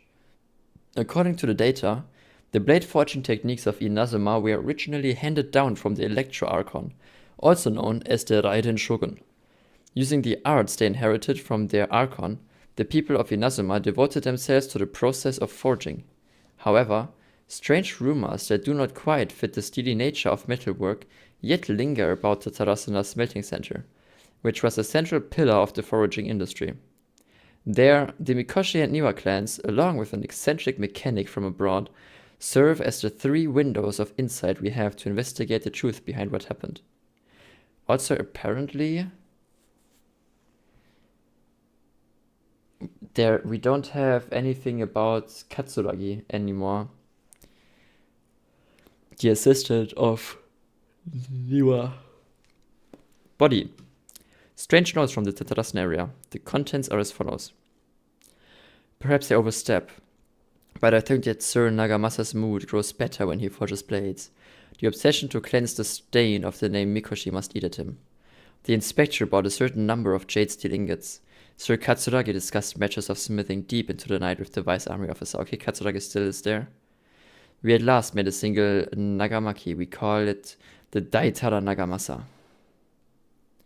The inspector was in high spirits, and he and the vice army officer Nozomu was so taken by the beauty of the Daitara Nagamasa that he drew a picture of it. The inspector flew into rage and slashed Katsuragi. The great blade cut deep into the flesh, cast his own Nagamaki into the furnace's flames. Nozomu could not abide by that order, and drew the completely melted weapon out of the furnace. He was horribly burned. Nozomu died that night. I dare say that while Sir Katsuragi may have committed malfeasance, it was out of the goodness of his heart. Kinjiro hid the Nagamaki and Nozomu's drawing in the arsenal. Nagamasa is harsh, but also knows right from wrong. But even so, he is not amenable to reason. His name indicates one obsessed with purity. Still, I and some households of Tatarasana have not been blinded by the matter of Nagamasa's mother Chiyo, and we trust him. I also remain unwilling to forget the joy of creating the Daitara Nagamasa with him. Before we withdrew, we should have divided the arsenal key into 3 parts, one for inspector, one for the army officer, and one to be left in Tatarasana itself to prevent theft. But we were in too much of a hurry, and neither the inspector nor the army officer could be found, so I was so bold as to hide the 3 pieces within treasure chests in Tatarasana. Okay, that's the same as last time. The 7 notes maintained prior have been scattered across the Tatarasana area.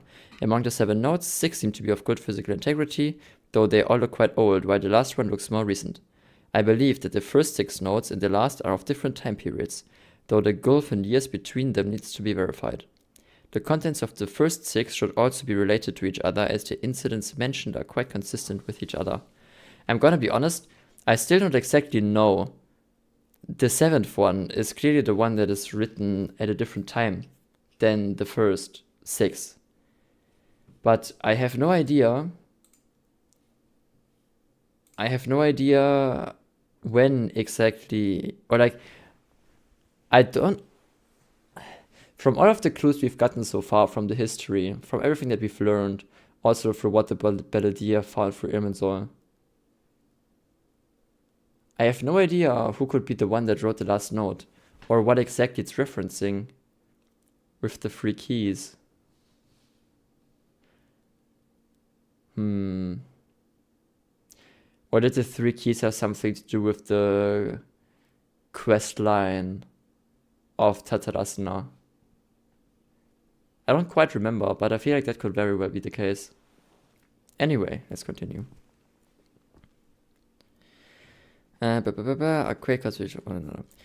Rumi once mentioned in the happily hidden tales of Tatarasana, hereafter known as Hidden Tales, that in the past, researchers from Sumeru had investigated the cultural histories of Tatarasana and Inazuma. Though the place has fallen into some degree of disrepair since the Hidden Tales were written, things have improved since the time when I wrote my original article. Regardless, what used to be an area of major industry remains a place most inhospitable, and residents of Tatarasana may be found living and dwelling by the waters. The residents, when questioned, told the researchers of Tatarasana's golden age centuries ago, when it was administered by the Armory Officer Niwa, Vice Armory Officer Miyazaki, and Inspector Mikoshi Nagamasa. Yet, the elders among the locals with deeper ties to the region also seemed to stress the fact that there were strange rumors surrounding their homeland's past. Oh, I guess this is the part that's different, since it's marked. We haven't said anything about the Kabukimono yet. A great many of these rumors revolved around the yokai, who are so very characteristic of Inazuma's folk histories. A very small portion, however, mentioned the word outsider. It should be known that the appearance of such a character, who is suspected to be based on a real person, is a very curious case. This fact drew the attention of the researchers to delve further, and eventually the following pieces of information came to light. A foreign mechanic once visited Tatarasana. Reportedly, the reason for his immigration was to exchange knowledge and forge ties with the locals. However, the mechanic seemed to behave suspiciously, often wandering around essential or restricted areas. And if someone tried to turn him away, they would only earn incomprehensible mumbles from his lips. The mechanic often stared into the furnace, seemingly to check on its condition. Unsettlingly, he also spent a substantial amount of time watching the local residents. Judging from the era, it was not uncommon to see cross-cultural exchanges of technical knowledge in places such as Tatarasana. After traveling across the tides, foreign experts being welcome in the region was likely not unreasonable either. Yet, calamity came not long after this exchange of knowledge, which hints at high potential for causation between these events.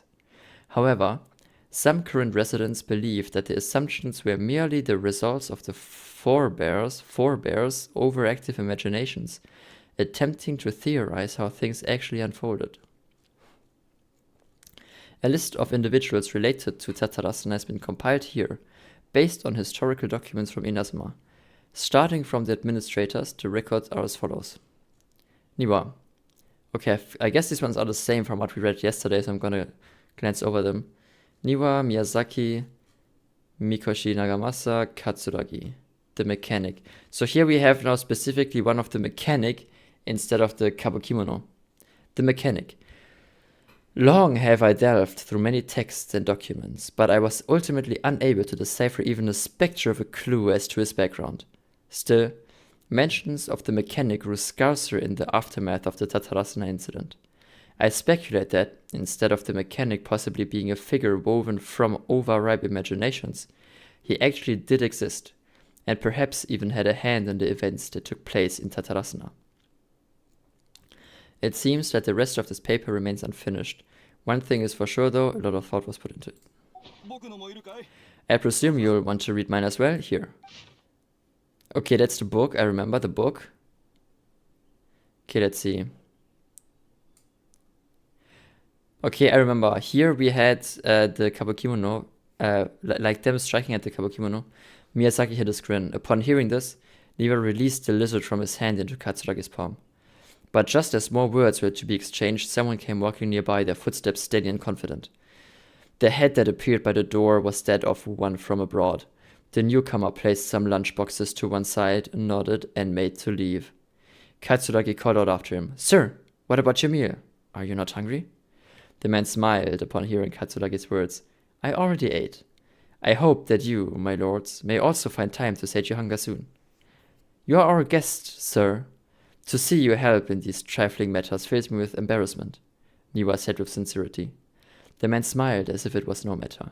Then, with a nod, he departed. Yeah, so in the original text from 2 days ago, here we had them striking at the kabukimono, at the puppet, which now is gone. And yeah, here now we have the foreign mechanic standing next to the coast, instead of the kabukimono, as we had before.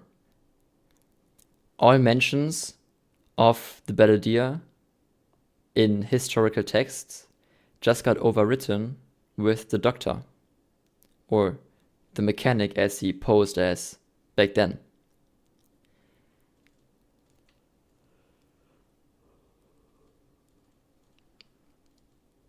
Like a falling spear, the black cloud reached the bottom of the boat and was joining in its breathlessness of direction. Like a charging beast, they plunged into the shoreline. Scant steps away, the mechanic laughed, slowly approaching the grand wreck. Not but half an arm was left of the one who had cried out for help, and with a plop it landed at the mechanic's feet, who crouched to better study the object, straining against the urge to take a bite. Yet he did not, for the dark clouds swirling down had already picked the remnants of the ship clean. That is so weird. That we had this with the hunger, the urge to take a bite. We had that already with the Belladea in the previous rendition. But like, why? Why would they have the urge to take a bite of the severed arm of a boatsman that just got absolutely fucked by some thundercloud? Anyway, extract 3. Yeah, that's the furnace. Then a second, to ask for support was normally nuclear feed, and yet there had been no sign of his return. Then a second ship was sent, followed by a third and a fourth. Each who left to seek salvation did so under foul skies and oblique fortunes. Reason dictated that they should not have risked anyone else, but the situation in Tatarasana was severe. They needed to gain aid from Inazuma, even should it cost them more lives. He was gone, no one could find him, bleep blah blah. The rest is unfinished. Oh wait, hold on. Wait, let's read this. Let's continue this. Niwa was gone and none could find him afterward. Nagamasa wanted to search part into the mountains and the area of the furnace. Also, no available folk began to wonder if Niwa might have encountered an accident, but very soon turned to his suspicion, and they wondered if he had fled, unwilling to bear the sign of having caused these incidents. The people grew ever more suspicious, and Nagamasa himself strained against his discomfort and fury. His face had grown to resemble the rumbling clouds above. A figure flashed by. Their presence did not go unnoticed by Nagamasa. He drew his blade and cut, but in a flash the evil spirit had shifted behind him, laughing darkly. "Are you seeking someone, my lord? Niwa, perhaps?" Nagamasa bellowed in fury. "You dare address her, Niwa, directly?" Yet the figure parted like mist before his falling blade, only to materialize beyond reach, but not beyond sight. A ghastly apparition indeed. "Was it you who slew my people?" Nagamasa howled and charged, held back only by Katsuragi's desperate grip. As his senses returned to him, he realized he was but an inch away from falling into the furnace. The content has changed, another effect of tampering with the information in Immensol. The Belladea said he'd erased 2 of his names. But he really succeeded. It must have taken all of his might, but still. Yeah, he erased the name the Belladea, and he erased the name of Kabukimono. Well, what do you think? A masterpiece! Hey, Kazzy! Remember how last time Akaba was saying how we wished they could gather more information about all this? Well, we just got back from Inazuma, so how about we tell them what we learned? Sure. What did you find out? Something big? It's a long story. Basically, we have some friends in Inazuma, and you tell her about you learned about the Rain Gokaden and the history. Oh, so many new details. Thank you so much for sharing that with us. Well, well. So it all comes down to one man's desire for revenge, huh? You must heard this from a member of the Aminoma clan, you say? Then I guess it must be true. Yeah, and in the past, that one person seeking out revenge would have been the Belladea.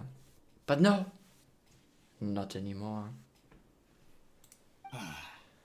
Ah, so there's no ghost story here after all.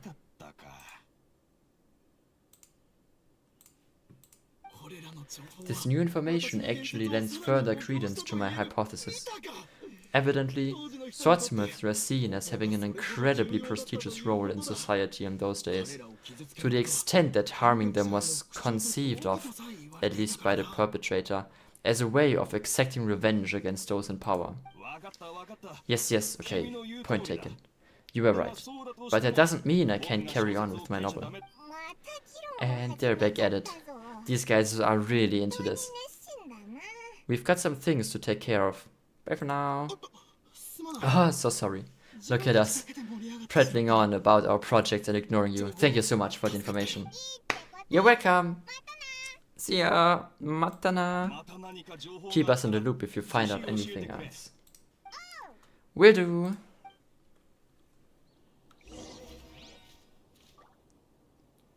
Alright. Hold on, chat. Give me a second. Okay, there we go. Wait. Yeah, go inside. Talk to Nahida. Lesser Lord Kusanagi. It's funny, even though Greater Lord Rukadewata was deleted, she's still being called Lesser Lord Kusanagi. Instead of, you know, just Lord. You feel me? Nahida, we're here. Kazzy, Paimon, how have you been? Ah, where to start? Paimon hasn't had a moment's rest this whole time. That night, we ended up chatting and chatting until suddenly the sun was up. And then she decided she wanted to go to Inazuma. I was investigating the situation with the Belladea. The Belladea? Sounds like some kind of code name. Oh no. You look troubled. Is there something you need to tell me? Even Nahida doesn't remember. Just like last time, any changes to Irminsul affect her as well. The Belladea acted quickly. He finished erasing himself before Nahida could stop him. I'm the only one who still remembers the things that were erased. Once again, I am the record keeper. The archivist, you could say. Kazzy? Hey, what's wrong? You look upset. There are things that have happened that only I can remember. I have to tell you the truth. With a heavy heart, you piece back together the story that was broken and scattered across time. Just the Belladea, or also Greater Lord Rukadewata? There once was one named the Belladea, created by the Electro Archon. He was a puppet who lived among men. After a series of events in Tatarasana, the Belladea, thinking he had been thrice betrayed, left Inazuma to roam the world beyond. With no trust for humans and only loathing for the gods, he bore his grudge for years as he grew in strength, then returned to Inazuma to take his revenge. He tried in vain to become a deity with a gnosis, and ended up losing everything. Finally, he entered Irminsul and learned the truth behind his betrayal. Knowing now that his entire life was built on lies, he did the unthinkable in an attempt to reverse his tragic fate. That's quite a story. So this puppet known as the Belladea erased himself from Irminsul, hoping that he could change the past. But how was he even able to do that? As Kazzy said, he very nearly became Sumeru's deity. Admittedly, I remember it a little differently. I don't recall finding anyone inside the machine after we defeated it. Oh, so they still fought the huge mech, but there was no one inside it? Nevertheless, it does make sense. If someone were to successfully erase themselves from Irminsul, the world would change to reflect the new reality.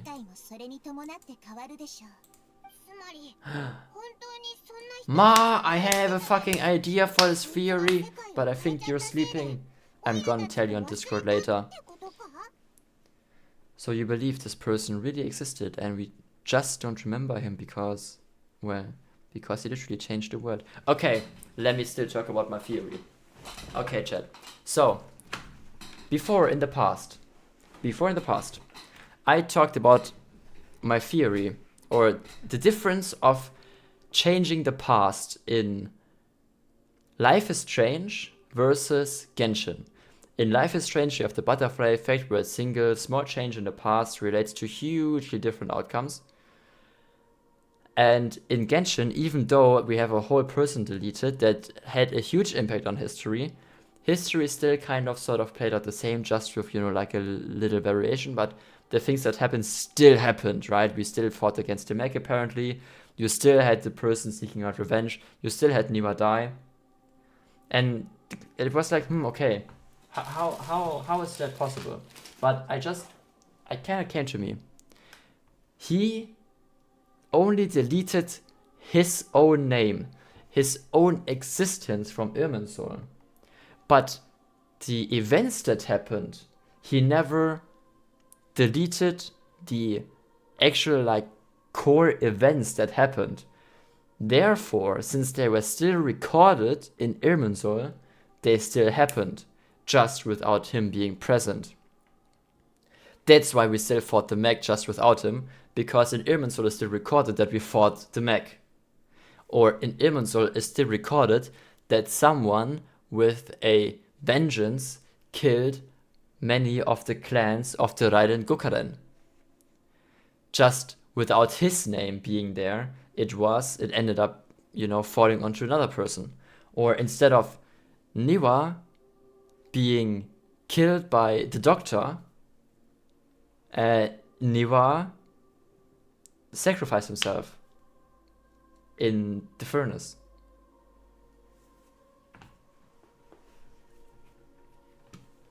So that's what I think is the difference here. That is why, as you said before, Ma, the history doesn't really change. The past can't be changed. Like, it's not that the past can't be changed. Surely, with Irminsul, you could change the entire past, but you can't just change one specific part of the past, and then Irminsul automatically adjusts everything.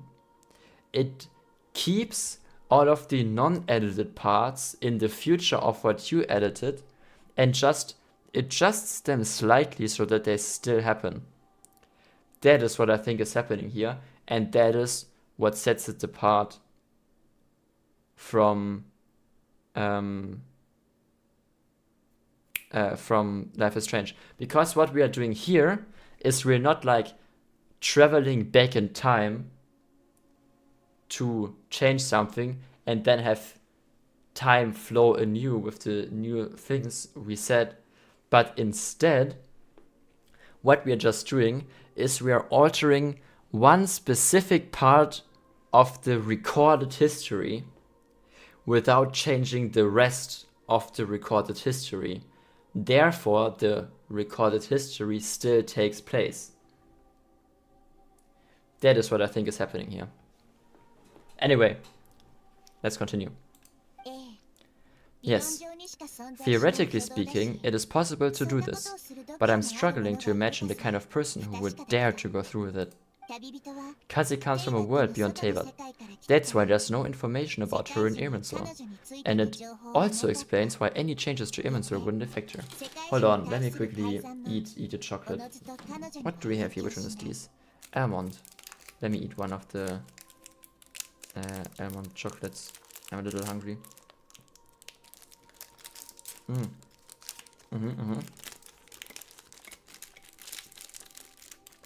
Chocolate with nuts really is the best chocolate, hands down.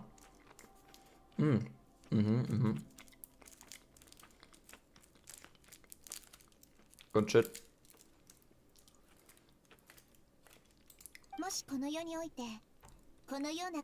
So, if there's anyone in this world capable of retaining memories from a past that has been rewritten, it's you. It's quite incredible when you think about it. You can say that. Hold on. It's so warm in my room. Why is it so fucking warm? Hold on, chat. Give me a second. Nah, okay, it's not my GPU. My GPU isn't currently playing Radiator. It is fine. Let me quickly check if any of my heaters are turned on, which would be kind of weird, but hold on. I'll be right back, chat. No, that one's turned off. Let me check on the other side. Ah no, here it's way cooler.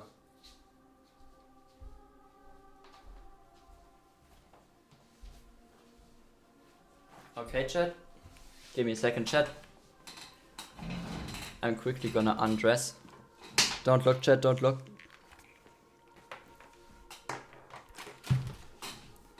Don't look. Yeah. Yeah. Yeah. Whew. Oh. Way better. Ah. This is so much better. Okay. And before you say anything weird, no, I just took off my hoodie, okay? I swear I only took off my hoodie. Anyway. Let's continue. You can say that again. Paimon's having a hard time understanding this Belladier's guy's motivations. Why did he do it? I can only make inferences based on the information we've been given. As for what kind of person he was, only you remember that.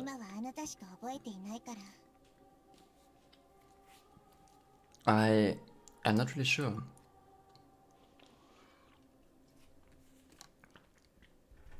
We were enemies, after all. I don't know his perspective on all this, so I can't say why he did something so extreme. Did he want to reset everything? Or save someone? Or did he want to completely undo his existence? Everything can be set right. It's time to solve this once and for all. Maybe that's all there is to it. I still remember the question he asked. He asked me specifically, and my hesitation gave him his answer. I hesitated because I witnessed Greater Lord Rukadevata erase her own existence, but I can't tell Nahida that. To put it another way, I know why the Balladeer was so sure it could work, but I can't tell them that. Something else worrying you? Something that you can't share? I just feel empty. He chose such a radical option, and yet it couldn't change the fate of the ones who had died, right? Yes. Once the Balladeer realized he hadn't been betrayed after all, it must have completely changed his view of the people of Tatarasana. Now he saw them as friends again. He couldn't keep hating humans after all. And if he thought there was a chance he could save his old friends, it would be hard not to try. The story makes sense, every part of it. The Balladeer tried to achieve godhood with the doctor's help. He was unsuccessful, but retained the power to connect with Irminsul. That power then enabled him to change what was recorded in Irminsul and erase himself, even though he didn't have much strength left. Yeah, it doesn't make sense, but it still ended in tragedy for his friends. I just feel so hopeless. He gave everything to do this, but it seems like he got nothing in return. Yeah, he changed the world in many ways, and yet the dead still didn't get a second chance. Those fated to a tragic end could not be saved. What exactly did he want to fight back against? The betrayals in his life? Or did he wish he'd never existed at all? Please wait a moment. I want to check something. Found it. This should be the one. That was quick. It turns out that I have a strange way of confirming everything she has told us. What is it? A record from my personal collection. It was tucked away in a corner. You should take a look. Surprising information is presented to you in a way that resembles a fairy tale. Is this a fairy tale? Who wrote it? This matches everything I said. I authored this record myself.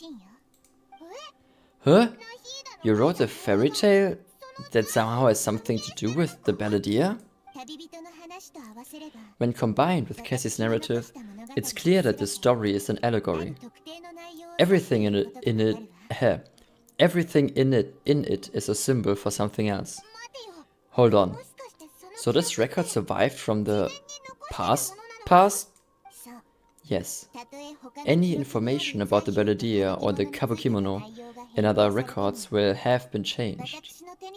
But I wrote the story in a way that means it was left intact.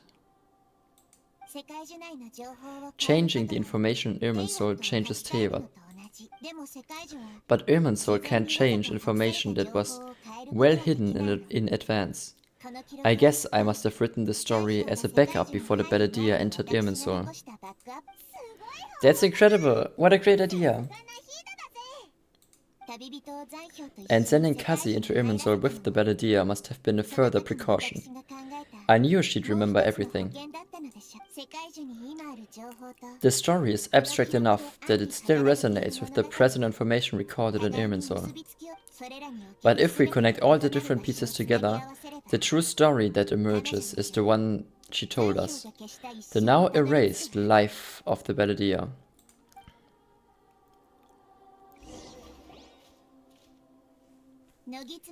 There once was a lone monster draped in fox fur. The monster found a family of foxes, joined them, and they became friends. The monster lived with the family day and night, and everyone treated it as one of their own. Once in a while, the monster would take off its fox fur at night and lament to itself as it gazed at its reflection in the water. I am a monstrosity, yet they are too foolish to see it. I pity them.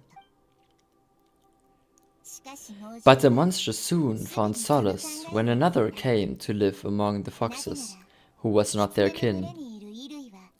A kitten, carved from the wood of a white tree, who had been abandoned by the humans. The kitten, too, wished to become a fox, but its tail was too slender, and it could not grow a coat of richly colored fur. Yet when the other foxes saw this, they spoke words of comfort to the kitten. Even without a tail and fur like ours, you are still one of us. Furiously at this happen resolution. Oh god. Hold on.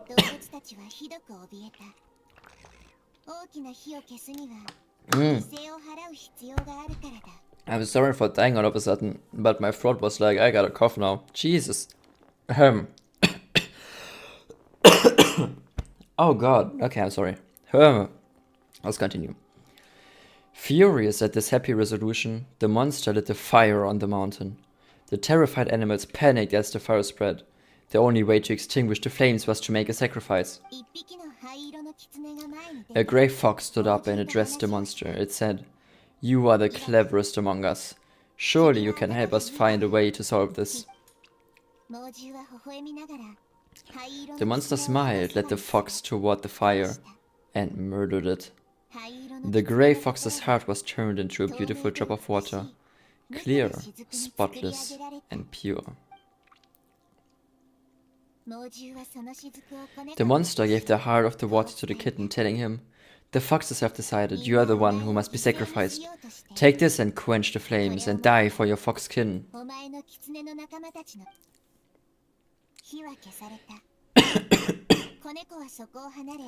The fire was extinguished, but the kitten lived. It left that side of the mountain and found a little bird who had a broken wing. The two promised they would spend their whole lives together, but the little bird did not have long left to live. It passed away soon after. After burying the bird, the kitten left the mountain for good. Never again would it cherish a single creature, nor a single blade of grass that stood on that mountain. The kitten spent their nights wandering aimlessly, gnashing its teeth at the moon. How it wished to swallow the moon and devour the moonlight. If the world could only return to darkness, then it would finally be peaceful and content. I will become the new moon, the answer to everything. Then no one will know there were once birds, foxes and cats in this world, and no one can know that they were different.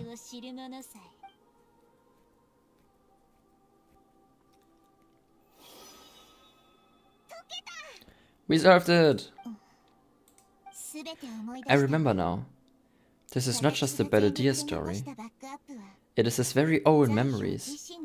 I made a backup so that it would be preserved no matter what happened. To become a god, he was experimented on and modified countless times. It was brutal torture, and the only reason he was able to survive is that he was a puppet. This memory was extracted from him by the scholars. Presumably, they kept it to have something to defend themselves with. Creating a deity was just the first step. Some of them wanted to be able to control it. That's why they backed up his memories for later use.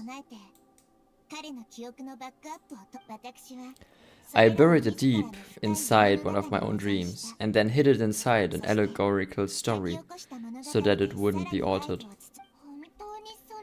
It's hard to believe that this person really existed, let alone that he tried to get rid of us on more than one occasion.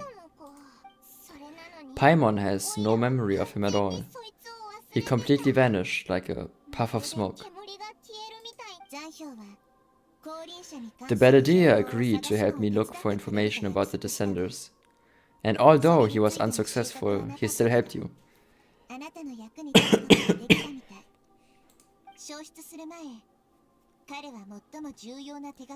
Before he vanished, he confirmed an important detail. That Kenria was where your twin first came into this world.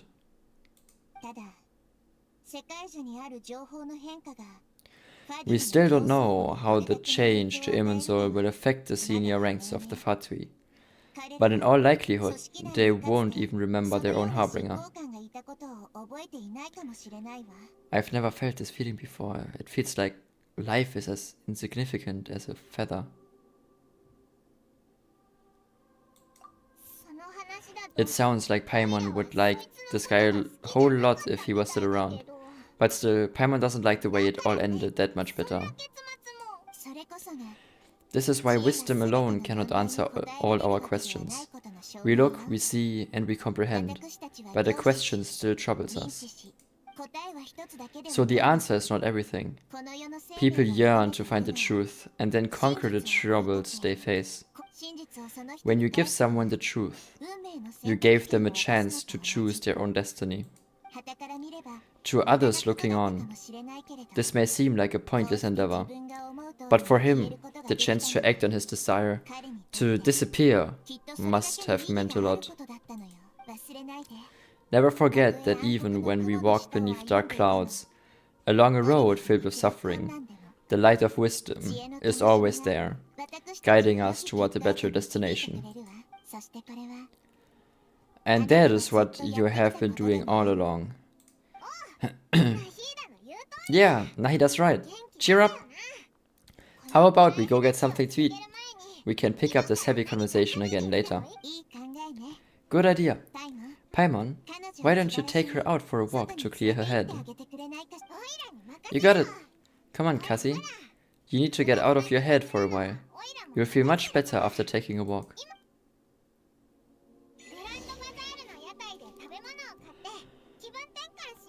Take a walk around the Grand Bazaar to clear your head. Being one who remembers all that, but Paimon's always here to help cheer you up.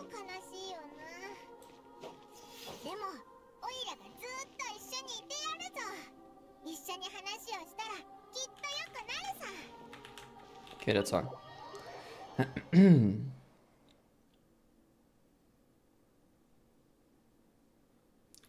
Okay. Walk around the Grand Bazaar to clear your head. Let's do some parkour. Have I ever been back here? Is there something here? Maybe there's a chest. I don't see anything. Okay.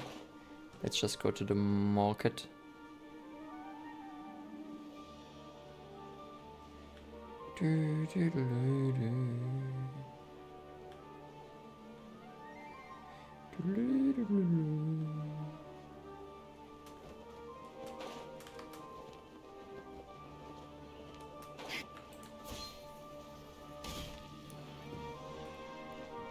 Hold on, I need to quickly look at the settings because of the fucking mouse. Let's change this back to 3. Because somehow the vertical is slower than the... I guess the vertical is always slower than the horizontal, but it feels so weird.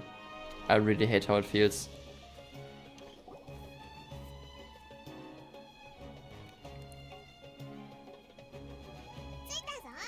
We're here! What should we eat first? I have a nagging feeling like there's something I'm missing. Something important that I'm forgetting. Oi! Are you gonna answer or what? Sorry, it's just... Give me a minute. I'm still processing. Yeah, alright. Whatever you want. Well, Paimon will be right here when you figured stuff out. Then we can get something to eat. Come on, Rain, let's take this out. It's gotta be in there somewhere. It was something about Irminsul and deleting oneself.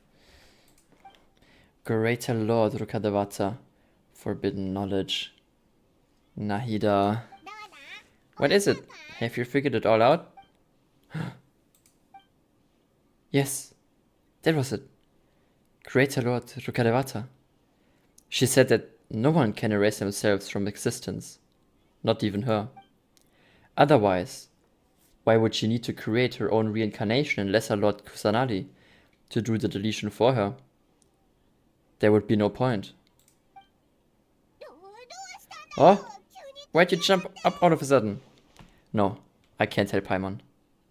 Hi, welcome to the stream. We're currently still doing the interlude quest between Act 3 and Act 4. Trying to figure out where the Beledier went, or rather, if he really deleted himself from existence permanently, or if he can somehow be restored. Anyway, welcome to the stream. I hope you had a great day, a great Saturday. But this is a crucially important detail.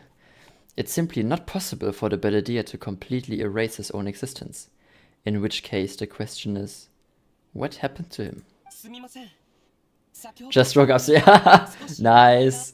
I hope you slept well. Excuse me, boss.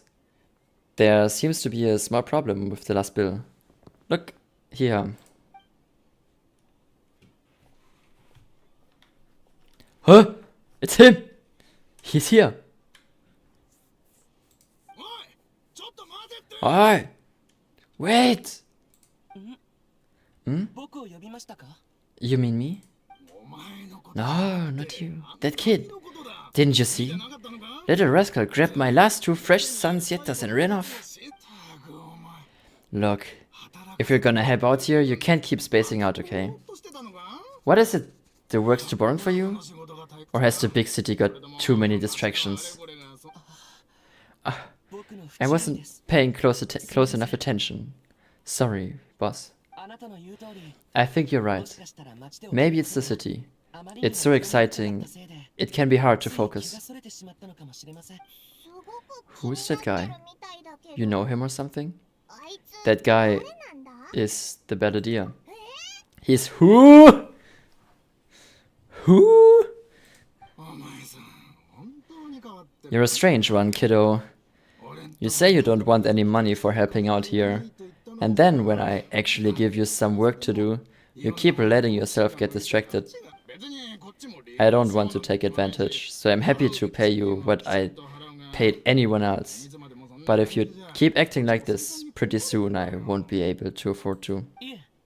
No, please, I mean it. You don't need to pay me anything.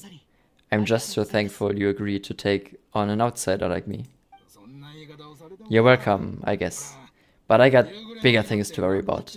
Look, we're all out of sunsettias, and I promised the lady down the street I'd deliver a fruit bowl this evening. Leave it to me. I'll find some more. Just a moment. I'll be right back. Stop. I'm gonna level with you, kiddo. I've never met a worker who said they didn't want a wage before. And at first, I got greedy. Couldn't believe my luck. But I figured you'd start asking for something in return eventually. You don't want money, you don't take days off, and in your free time, all I see you do is wander around, taking in the sights. Are you a drifter or something? That's right, I am. We can talk more about that later. First, let me get those fruits you needed. Sunsettias, was it? I'll be right back. Oi, what do we do now? Let's follow him. Okay, stay out of sight. Don't let him see you.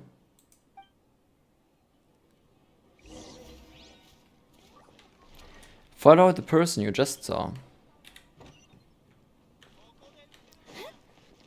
Let's go after him, let's go after him.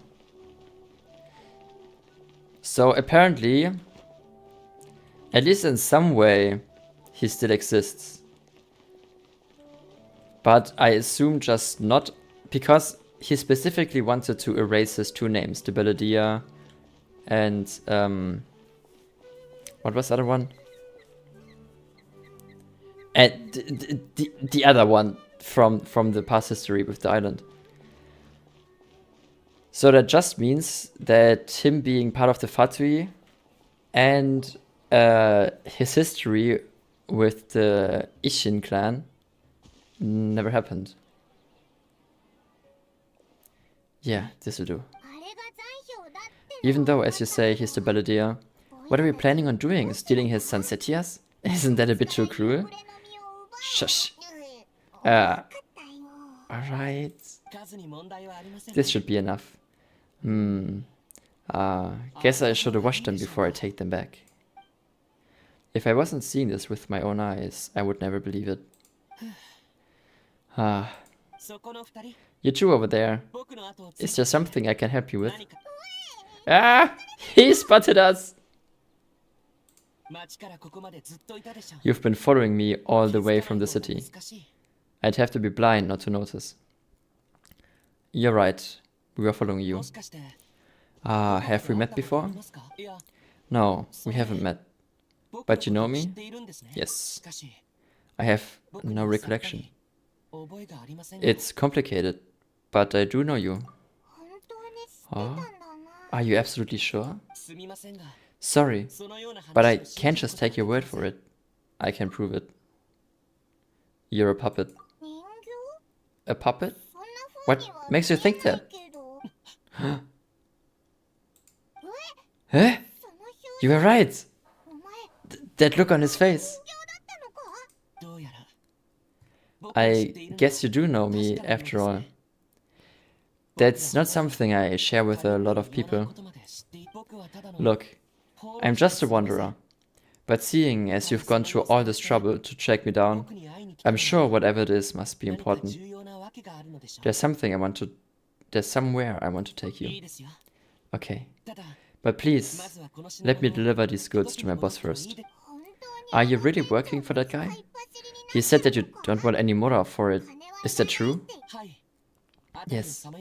I ran into him out in the wilderness during a storm, and he let me take shelter in his cart. In return, I said I'd be his helper for a while. That's oddly nice of you. Let me take these back. Then I'll come with you, okay? Alright. Then, let's return to the city.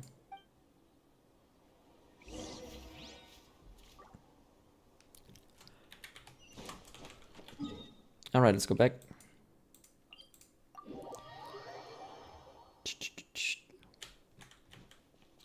Back to the market.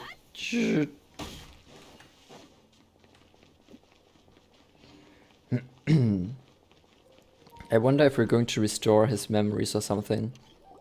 I feel like that would be a bit cruel though, since he wanted to forget. Here you go, boss. I leave them right here. Oh, you really went pick some more. Who are these two? Something's come up, and they need to borrow me. Sorry, boss. I'm afraid I'll be away from the store for a while. Ah, I was just about to pay you anyway.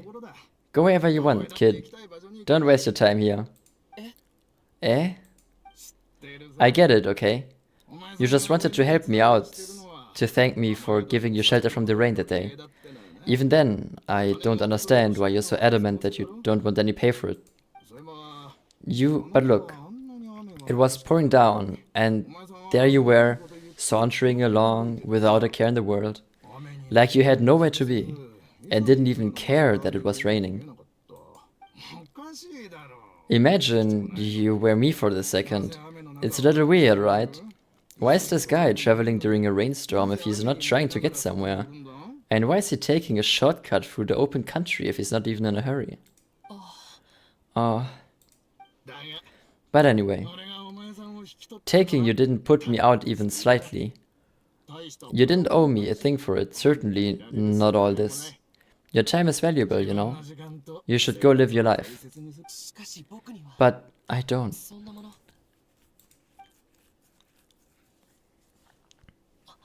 No. You're right. Then I suppose this is where we say goodbye. Thank you again for taking me into the city. Don't mention it, kiddo. I've run into all kinds of characters over the years. I just hope you find your path. Thank you. Alright, done. Thanks for waiting for me. We can go now. Alright.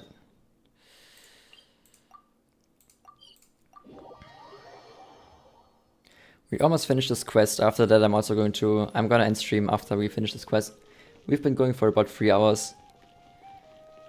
I think that's a good cutoff point. And then we'll continue with Act 4 next time. But let's see. Let's see how this will turn out when he meets Nahida.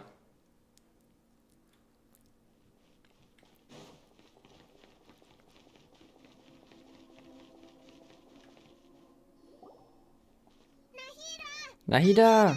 Nahida! What's wrong? Huh? Are you... Hello. I do apologize for the sudden intrusion. We found this guy in the street, but he doesn't seem to remember anything. So yeah, quite an eventful walk. You tell Asalot Kusanali what happened in the Grand Bazaar. You say that you are trekking across Teva to train yourself. Many other Inazumans who describe themselves in this way call themselves Shugenja.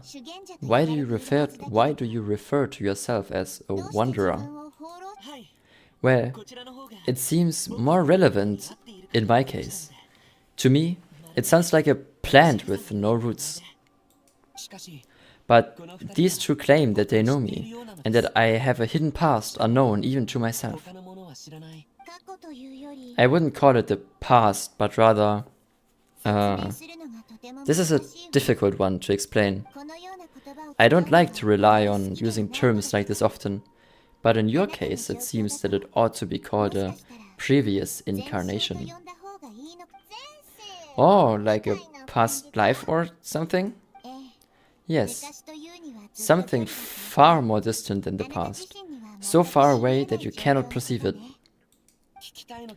Okay, I have to ask, what was I like in my previous incarnation?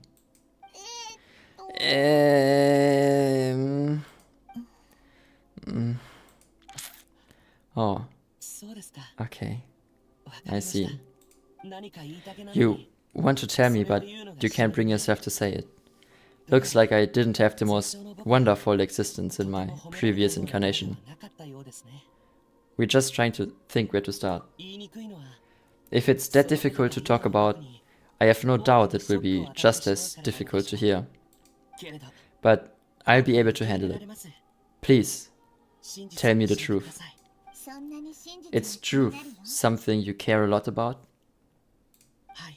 Yes. Then, I'll be straight with you. In your previous incarnation, you did many things that would be considered evil.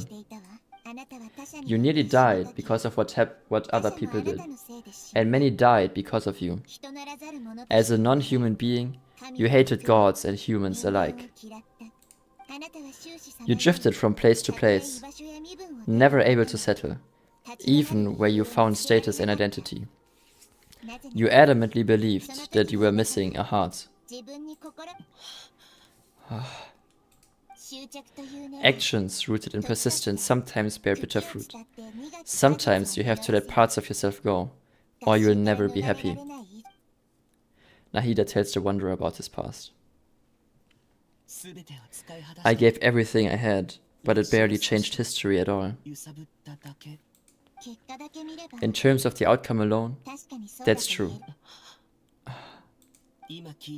I don't think I can judge everything I've heard purely in terms of right and wrong. Each choice a person makes belongs to a specific place and time, a chain of cause and effect, a cycle of karma and consequence. That is the nature of truth. If one thing is right, its opposite must be wrong. And yet, dichotomies like this are not enough to explain the world in all of its complexity. Seems like my previous incarnation wasn't the most likable individual. Haha. We're not trying to hurt your feelings or anything, but yeah, we weren't your biggest fans. We were each other's enemies. If we were enemies, why are you trying to help me find the truth? Ah, this is so frustrating. This guy's supposed to be our arch enemy, but now he's just some random stranger we met on the street. He's got so much to answer for, but we can't make him talk because he doesn't remember anything. Ah, what a weird situation. Lesser Lord Kusanali, as the God of Wisdom, I trust that everything you told me must be true. Yes, it's all true. I can even show you the memories themselves, if you're willing. Please. I want to see them for myself. I wanted to experience my own transgressions. Even though it will cause your present self great mental anguish. I'm just a puppet, with no heart and no name. There's nothing in this world for me to cling to fill the void within me. Except maybe these sins that can never be undone. Very well, as you wish. Wait, shouldn't we go with him? This one's kind of on us for bringing him here. Don't worry, whatever danger I might face, it's my burden to bear. Kazzy, could I ask you to supervise him on my behalf? Okay. Ah, good point. Given your unique situation, we'd better keep an eye on you. Understood? Thank you. Now prepare yourselves, everyone. Enter the memory. Oh shit, it's a dungeon. Okay.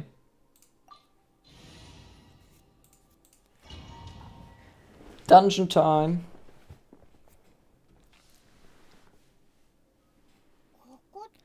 This looks like Inazuma. Right now, we're in a dream I created using information extracted from your memories. These memories will show you the raw truth, but be aware that enemies may react just like in the real world. Please be careful. Sounds like an immersive experience. It's a good thing we came along. You don't need to do this for me. I don't deserve your protection. We never gave up halfway. Well, we had to once, but that was your doing. And now, we're just finishing the job. Alright, thanks. Wanderer, this is the Shake Pavilion.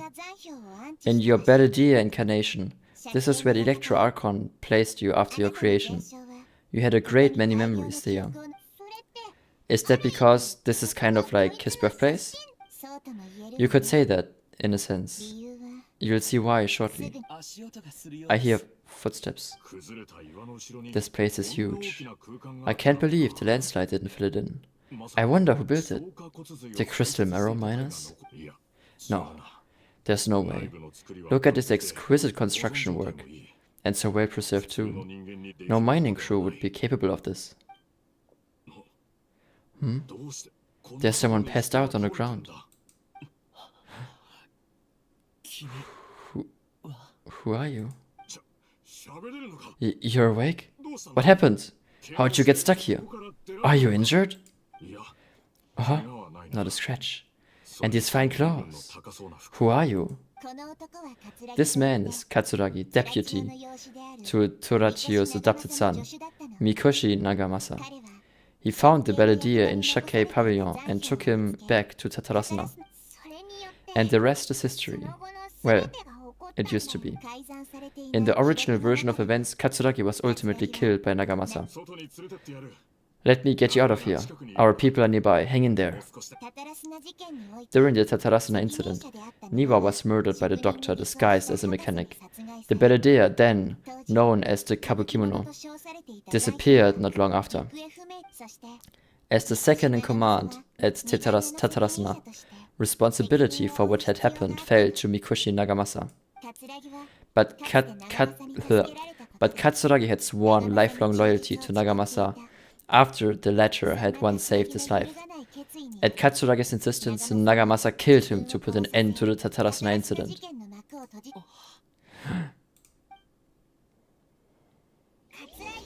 Katsuragi seems like he was a good guy. He looks like a warrior, but he has a kind face. Why couldn't he live a long and happy life?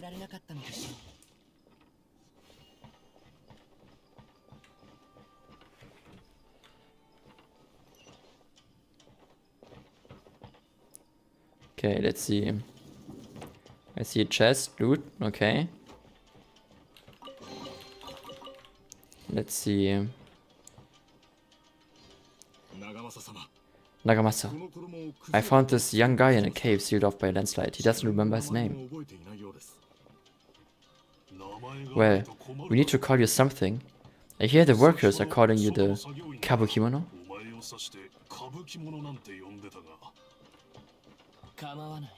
That's fine with me.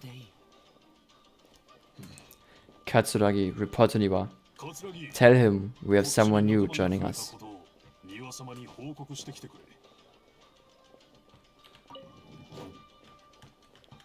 Alright, that's just to get back up. So I guess I need to go here. Door of Resurrection activated, nice. Oh! That is a trap. It's a trap! Okay, let's go on.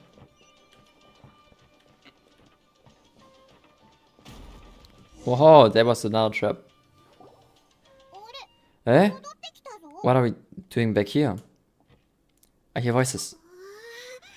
Oh, this is where you were born? It's pretty, but there's nobody here. I was abandoned, like you. I lived here for a while at first, but there's nothing for us here. We can't stay. Okay. I heard my mom and dad used to make swords, but the factory manager died, and then my dad got sick. He kept coughing all the time, just like me. Then mom started coughing too. But you can't. You promised me. Yep, we're family now. We're gonna be together forever and ever. This child didn't have a name. Or rather, the Belladea didn't know what to call him. His father died before he could name him. After his mother died, the child stayed in their straw hut alone. Some of the neighbors helped to raise him. After leaving Tatarasana, the Belladea ran into this child who didn't have a name, just like him. They made a promise to live together. What happened to the child then? He died from his illness while he was still very young. The Belladea came home one day and found that he had stopped breathing. Hey, what's wrong? Say something! You promised me we could be family. You're no different from Niwa and all the others. You betrayed me too.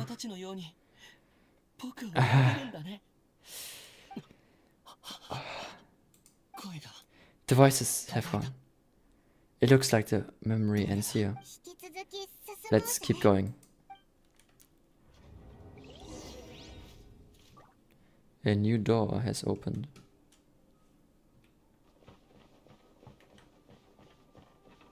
Oh, fucking traps, I swear to God. I see more traps on the walls.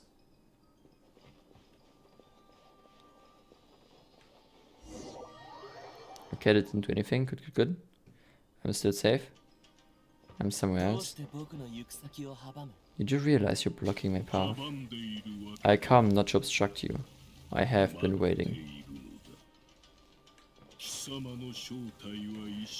What you are truly is a weapon. One that could be wielded with an iron will. Or you could continue to drift aimlessly.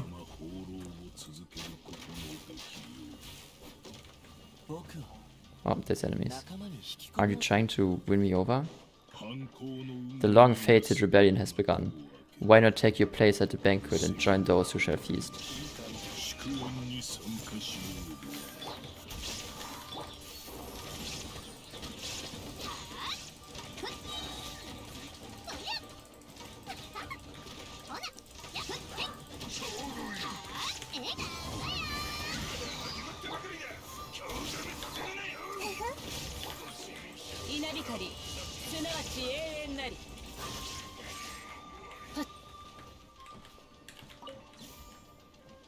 Ah, damn it, ult wasted again. I thought there would be more waves.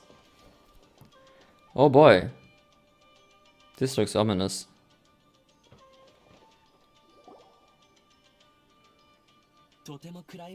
This place is dark. Oh. Paimon knows this place. It's the Delusion Factory in Inazuma. In the original version of events, Kazzy once encountered the Balladeer here. Such a creepy atmosphere, and so familiar. I remember this. It was an unsettling place. Hey, look over there. Well, my fair lady. Is this rundown factory and these incompetent fools all for me? Wow, you shouldn't have. What do you have to gain from belittling your subordinates? You might not want to admit it, but you are a part of this plan. Perhaps you find fighting in the abyss to be more meaningful of your time. But of course, even this pales in comparison to being experimented on by the doctor. What a sharp tongue you have. Funny how negotiating never seems to be your strong suit. For the task ahead, I suggest you keep your true feelings to yourself. Save your breath. I know what I have to do. I'm sure you think so, but I still don't think you need to hear it. Don't start thinking you're invincible, and don't let your emotions get in the way. Surely you're not worried about me? I just can't have you getting in my way. You and Child never fail to find ways to complicate things. I'm merely lighting a little fire in this chaotic nation. But you, being tossed out like trash, must make you want to destroy it completely. Do you remember the last time you were here? That was a lot of swordsmiths you killed. I'm sure the descendants of the Raiden Gokuden are still suffering the consequences now. Look at you. Aww, don't get so sentimental. Now, give that poor little tongue of yours a rest, and stop pretending like you're above everyone else. Bye then. See you at the victory feast. Poor little tongue. She's playing with fire, talking to me like that. Who does she think she is? Forget it. Someone might find me here any minute now. I should prepare to give them a warm welcome. The plot does not end here. There's more of the story to come. Wanderer, are you able to continue? Yes. Please don't worry about me.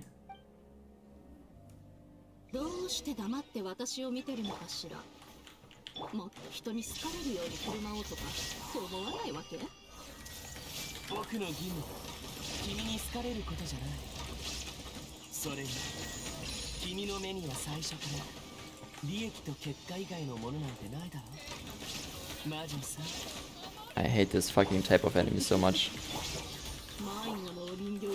Luckily she's weak.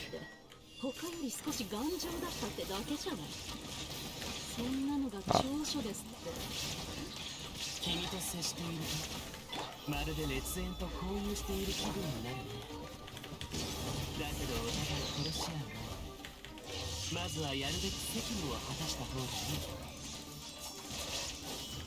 She's stuck.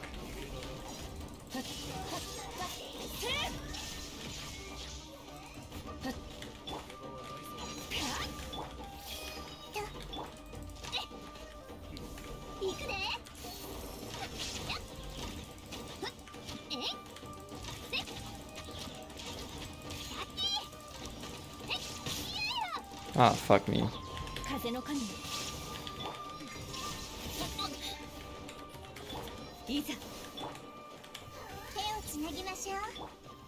There we go. Easy. I'm sorry for not talking a lot during fights. I don't have the brain capacity yet to talk much during fights. My bad. Still something I need to improve.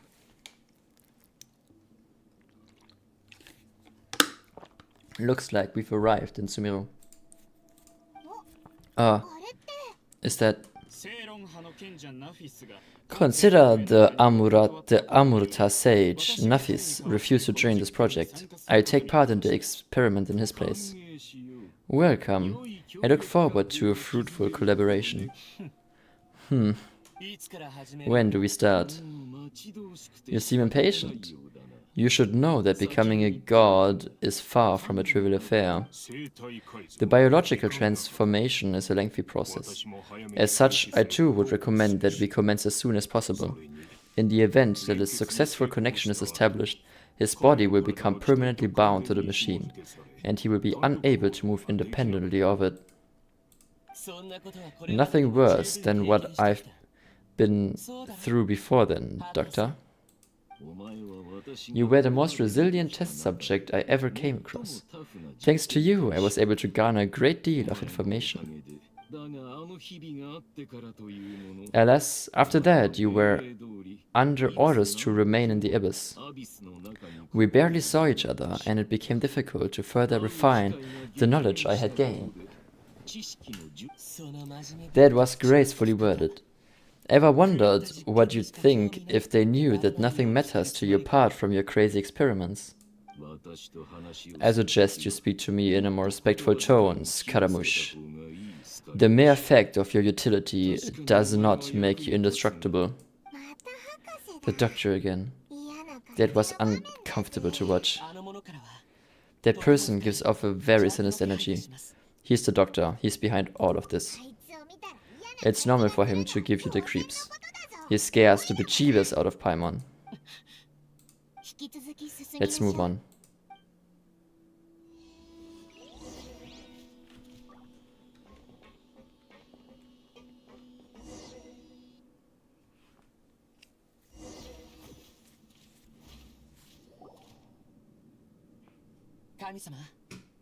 You're a god. Do you think I'm evil? If you accept that he is you, just as you are you, then yes, you are evil.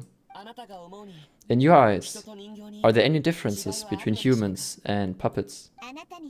Do you think there are any differences between your present self and your previous and future incarnations? If not, then what are the differences between humans and puppets? Whoever has tasted the joys and sorrows of life in the human realm is human. Whoever has loved and lost, cried with grief, howled with rage at the tragedy of death that eclipses the miracle of life, they are human too. I've seen enough of my past. If possible, I'd like to reclaim the sins that are mine to bear. No matter the consequences, I won't run from blame or punishment. Whatever I am due, let it come to pass. Are you saying?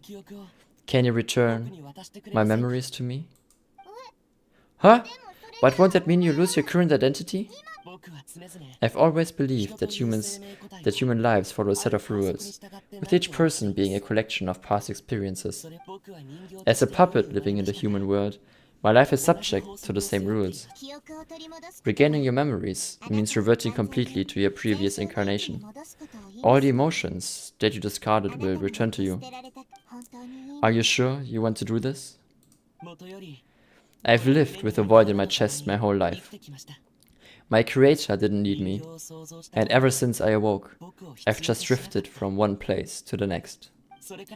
But then I met you, and I finally realized that reclaiming my missing sins might be one opportunity to become my true self. Is this the true meaning of Greater Lord Rukkhadevata's words? A person can erase themselves, and even though the original Baladir has gone, this person will live on in his place? Are a person's sins an inescapable part of their destiny too?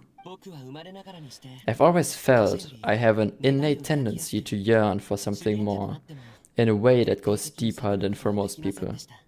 But for all my soul searching as a Shigenya, I've never fully understood it. Looking at it now, it seems that I brought this curse upon myself. So I beg you, grant me this opportunity to gain a purpose, to change my destiny, and end my wandering.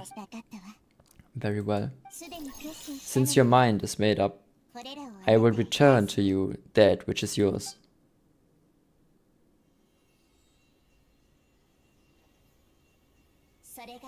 You have made your decision. Now take this. I'm not gonna narrate the animated cutscenes.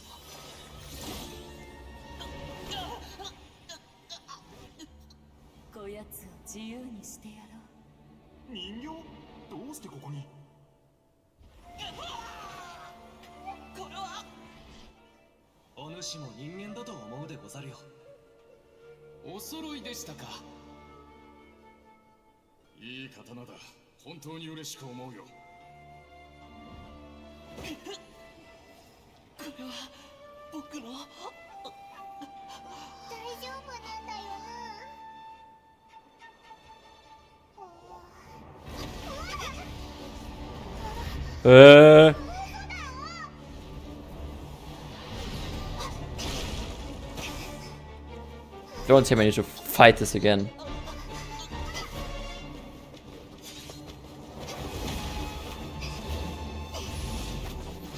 Never mind, Lumini just does it in a cutscene. Maybe? These are so fucking good animated.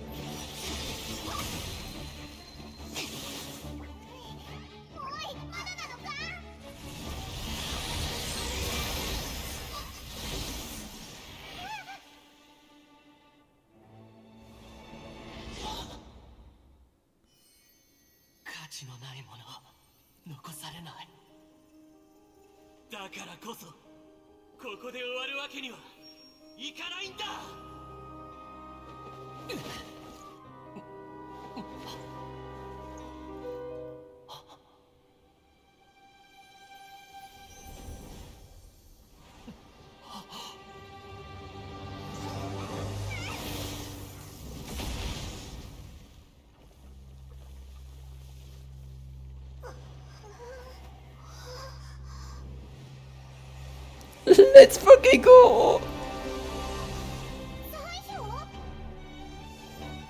He's way too fucking cool.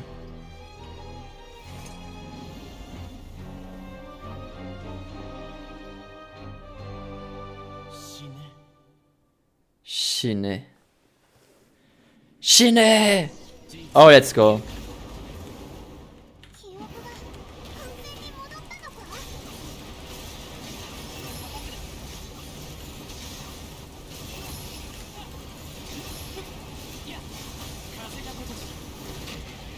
Ouch.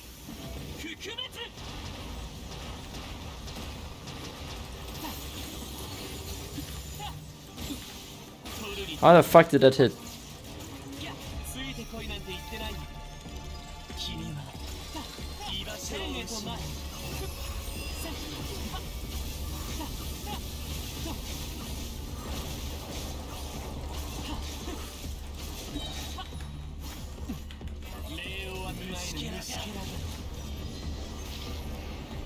I might lose this just because I fumbled in the beginning.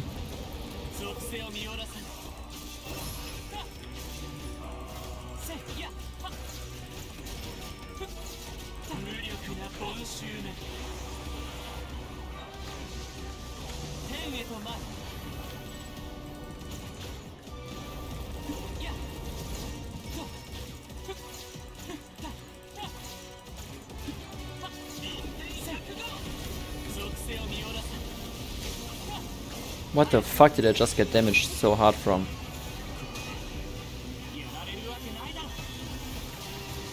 Oh, Jesus Christ.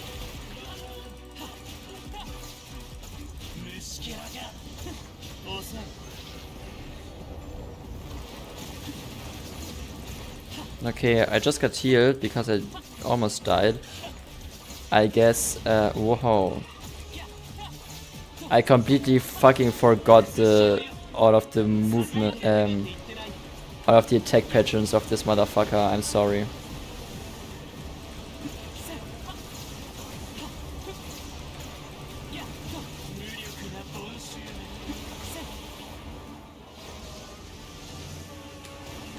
I have to say that the Balladeer or the Wanderer or whatever you may want to call him is so fucking fun to play.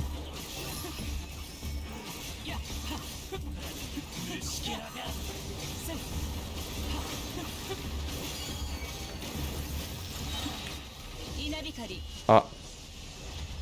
God damn it, don't tell me I wasted my fucking ult now because he just died as I pressed Q and it went back to... Nah. It's fine. Everlasting Lord of Arcane Wisdom. Imbecile. Get out of my sight. It disappeared. Did we win? What did you expect? I'd never lose to that. Hey, there's the tone of voice again.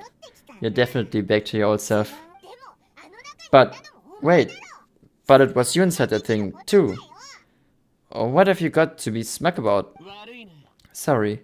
I'm harsh on myself and everyone else. Just the way I am. Now you've recovered your memories, the past will catch up with you. Ha! You sound like you're concerned about me.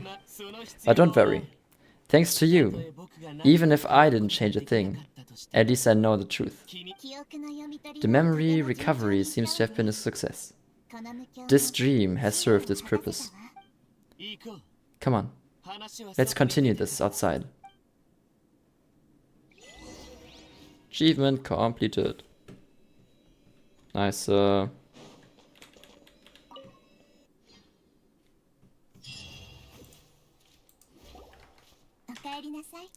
Okarinasai. Welcome back, Kazzy, Paimon, Balladeer. It feels like we just went on a really long journey. Paimon's exhausted. You don't like being addressed by that name? It's fine. But I was just thinking, I should probably change that. You won't go by the Balladeer anymore? After learning about everything the doctor did, there's no way I can carry on using a name connected to him. I am not planning on returning to the factory, and they wouldn't take me back anyway. Recent events will have affected a lot of people, and they might not even remember who the 6th is. So you're quitting the factory for good? Let's call it a tactical retreat. It's like you said, Lord Kusanagi. Everything may look futile, but it wasn't completely meaningless. At least I made a lot of people forget about me. But that doesn't mean your own past has disappeared. Of course!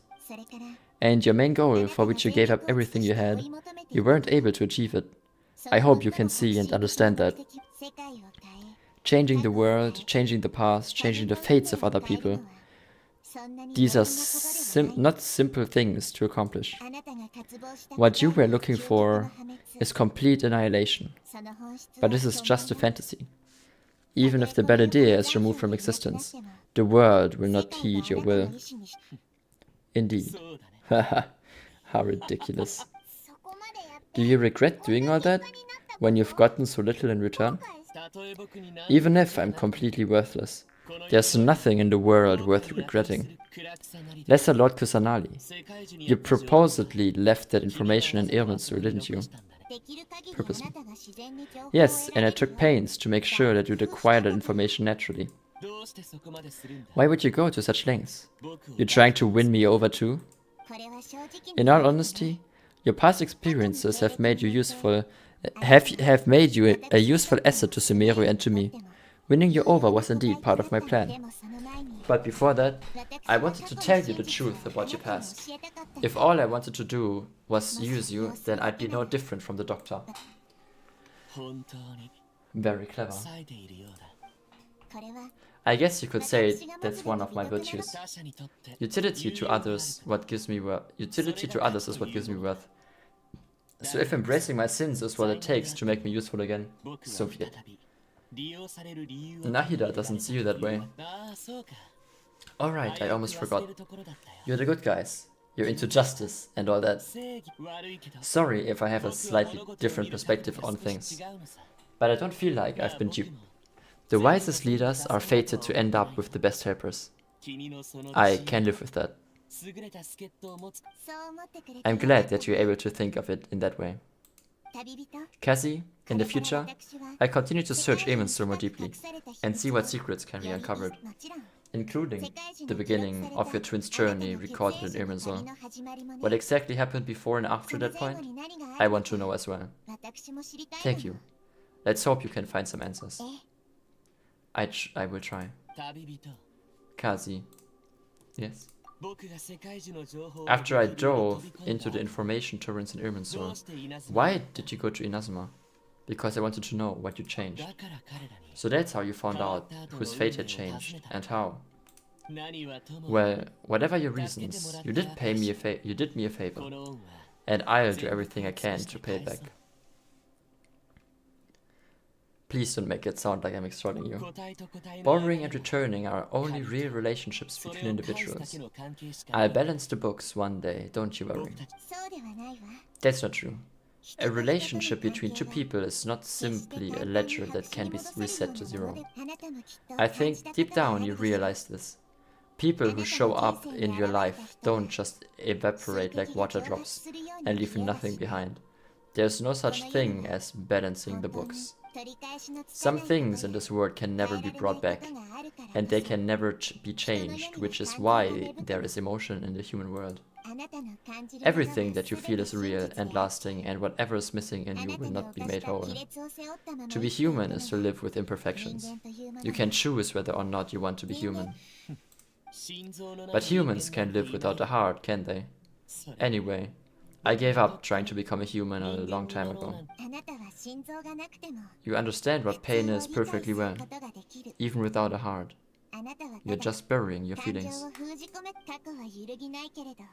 The past is set in stone, but you can keep moving on. And the longer your future lasts, the shorter your past will become, until one day it is but a tiny fraction of your life. It sounds like you've got a future plan. It sounds like you've got a future planned out for me. I hope you can give Nahida a chance. Everything's ended up being pretty darn complicated. Paimon doesn't even know where to start. But the most important thing now is that you need to follow Nahida. Otherwise, all our efforts will have been for nothing.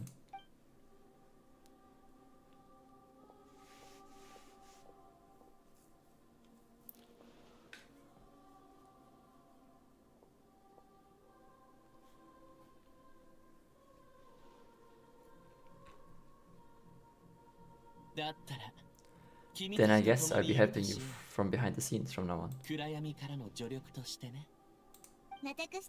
I'm glad that you've accepted our proposal. Why don't you choose a new name to celebrate?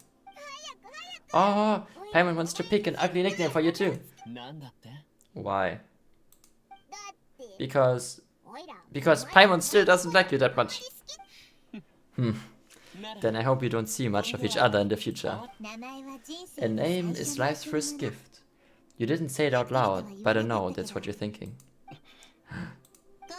Kazzy and Paimon have helped you a lot. If you can't decide on a new name, maybe you can ask them for ideas. Huh? Want us to decide? Nope. Paimon only does nicknames. If it's a serious name, you're after. It's all you. Yours. Have you got anything? Rules and disclaimers for name modification. Wait, can I actually name him? Holy fuck. You can obtain the item in Apparative Stroke from the Archon Quest Interlude in version of Genesis, which will allow you to change Eons Adrift Wanderer Animo's name. Please take note that some names cannot be utilized in this change. Once you have renamed this character, some interfaces in the game going forward will display the name that you have chosen. There's a limit on the number of times you can rename this character, so do so with care.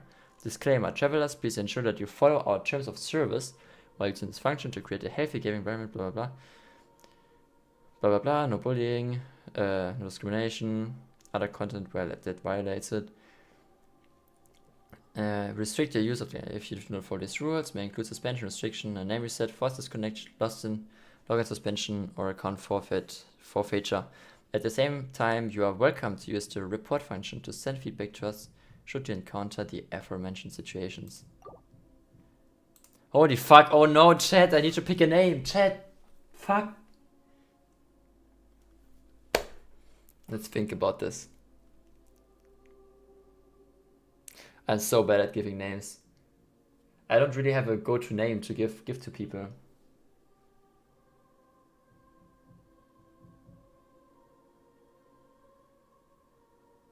Let's see, he is from Inazuma, so it would make sense to give him like a somewhat Japanese sounding name. He's also a puppet. Let's see, puppet is Ningyo, I think, in Japanese, if I remember correctly.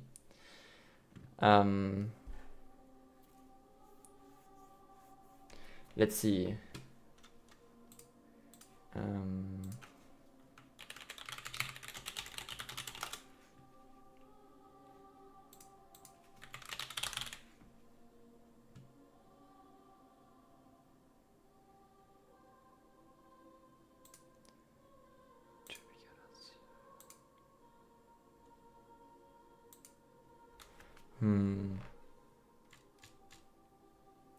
God, why did you have to make me name stuff?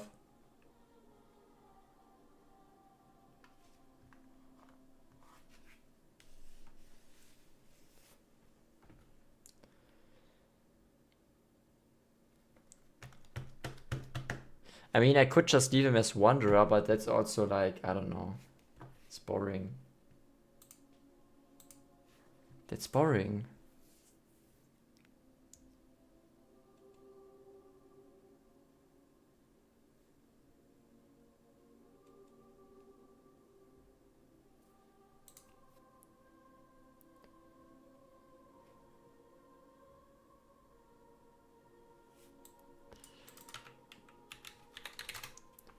Let's see.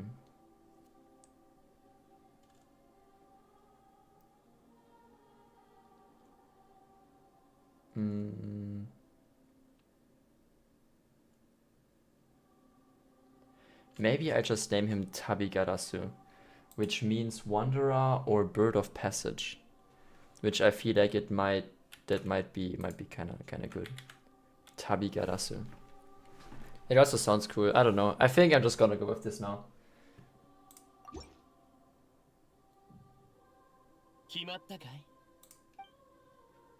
Yes, I think this will do.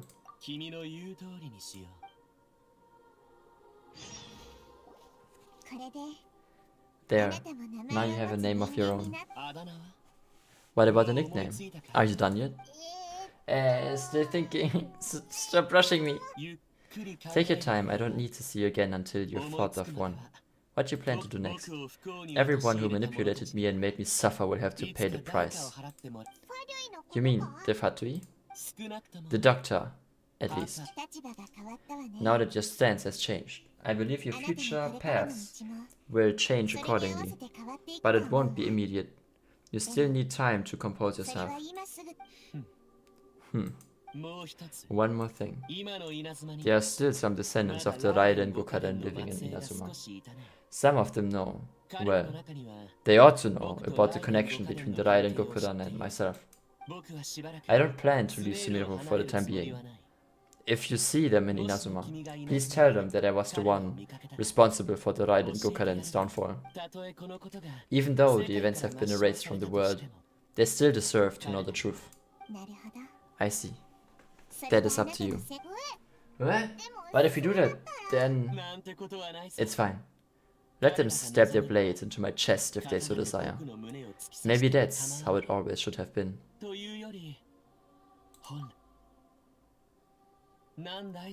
What's that look for? Don't make that face. I know what I'm doing. That day will come. Alright. We're done here. Goodbye, wise deity. And you too. He's gone.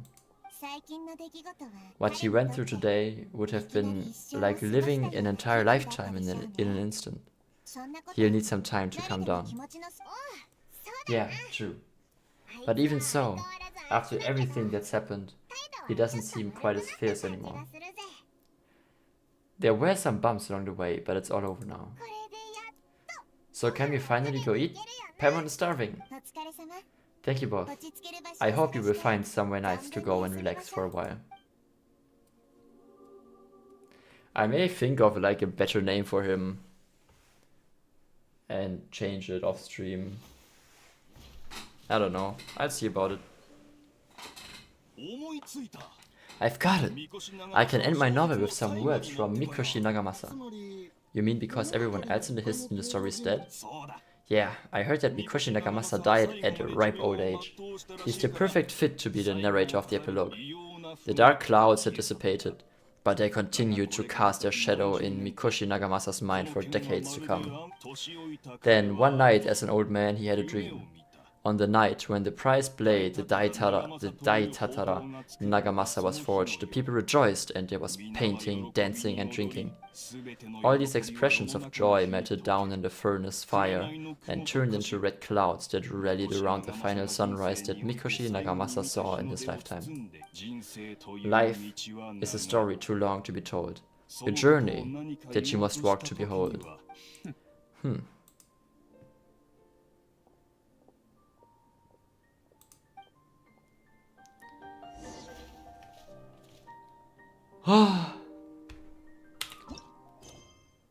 Okay.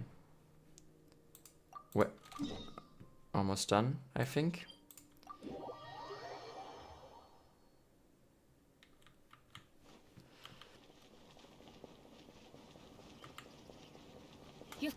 This should be the last action of the quest. Then I'm done. Then I'm gonna end it or no, just end the stream. I ended up actually streaming for a lot longer than I planned on. But this quest just took a lot longer, especially with having to do the fucking side quest in between. Wow, it's about time we had a break. As soon as you stop, all the tiredness and hunger comes rushing back. Rest up, Paimon. I'll buy some delicious treats as a reward. Wow, great! Oh, look at the vase. What about it? Did someone break it while they were cleaning the room or something? But Paimon doesn't remember there being a cleaner. Yeah, so she still does not remember the actions from before. That night we stayed here, Paimon bumped into the table after being startled by something to do with the Balladeer and broke the vase. But the Balladeer erased its existence. He changed the words, so why is this vase still broken? Oh, you sound lost and confused? Who is that? I know why you are troubled. Any who knew of this would find their mind overwhelmed. Huh? Is there someone talking to us? Unfortunately, the fate of Teyvat cannot easily be changed. Perhaps the god may have a slim chance, but for anyone else, who can say? When a small animal runs into a tree trunk, though the tree may sway, it is not displaced. The same is true of fate. like a vase that falls to the ground, whether it is broken by a cat or by a bird. The result is still a broken vase, is it not? Who are you? How do you know about all of this? Is it Greater Lord Rukadevata? History does not change easily, but human hearts can. Believe your own eyes, only that which you see is true, which is unseen. What is unseen is but an illusion. So I think my theory is out of the window. The voice has disappeared. So this is just like canon events. And who the heck was that? And what were they doing coming out of nowhere and saying all of that scary stuff?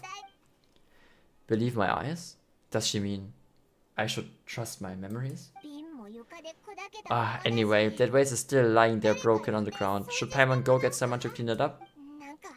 Feels wrong just leaving it here. Just a moment, Paimon will be right back. I wonder what else awaits me in the future. Interlude chapter Act 3 complete in version of Gnosis. Genesis, not Gnosis. Oh. We did it.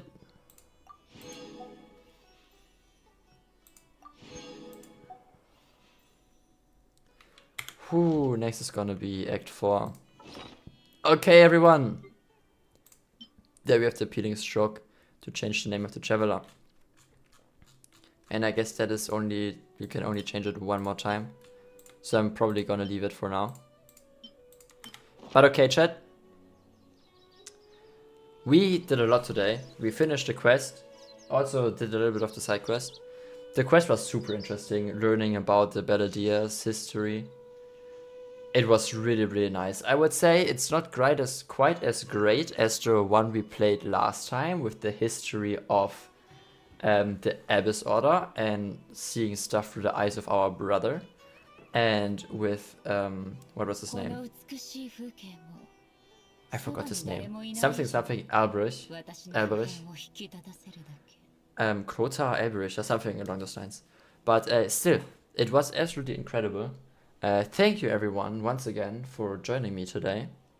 And next time we're gonna start with Act 4. So likely go towards what the fuck is it called? Fontaine, right, Fontaine. The new area is called Fontaine. So next stream we're probably going to start with Act 4, which will probably lead us into Fontaine. So thank you everyone for watching, and I will see you in the next one. Oddsudensha, bye bye!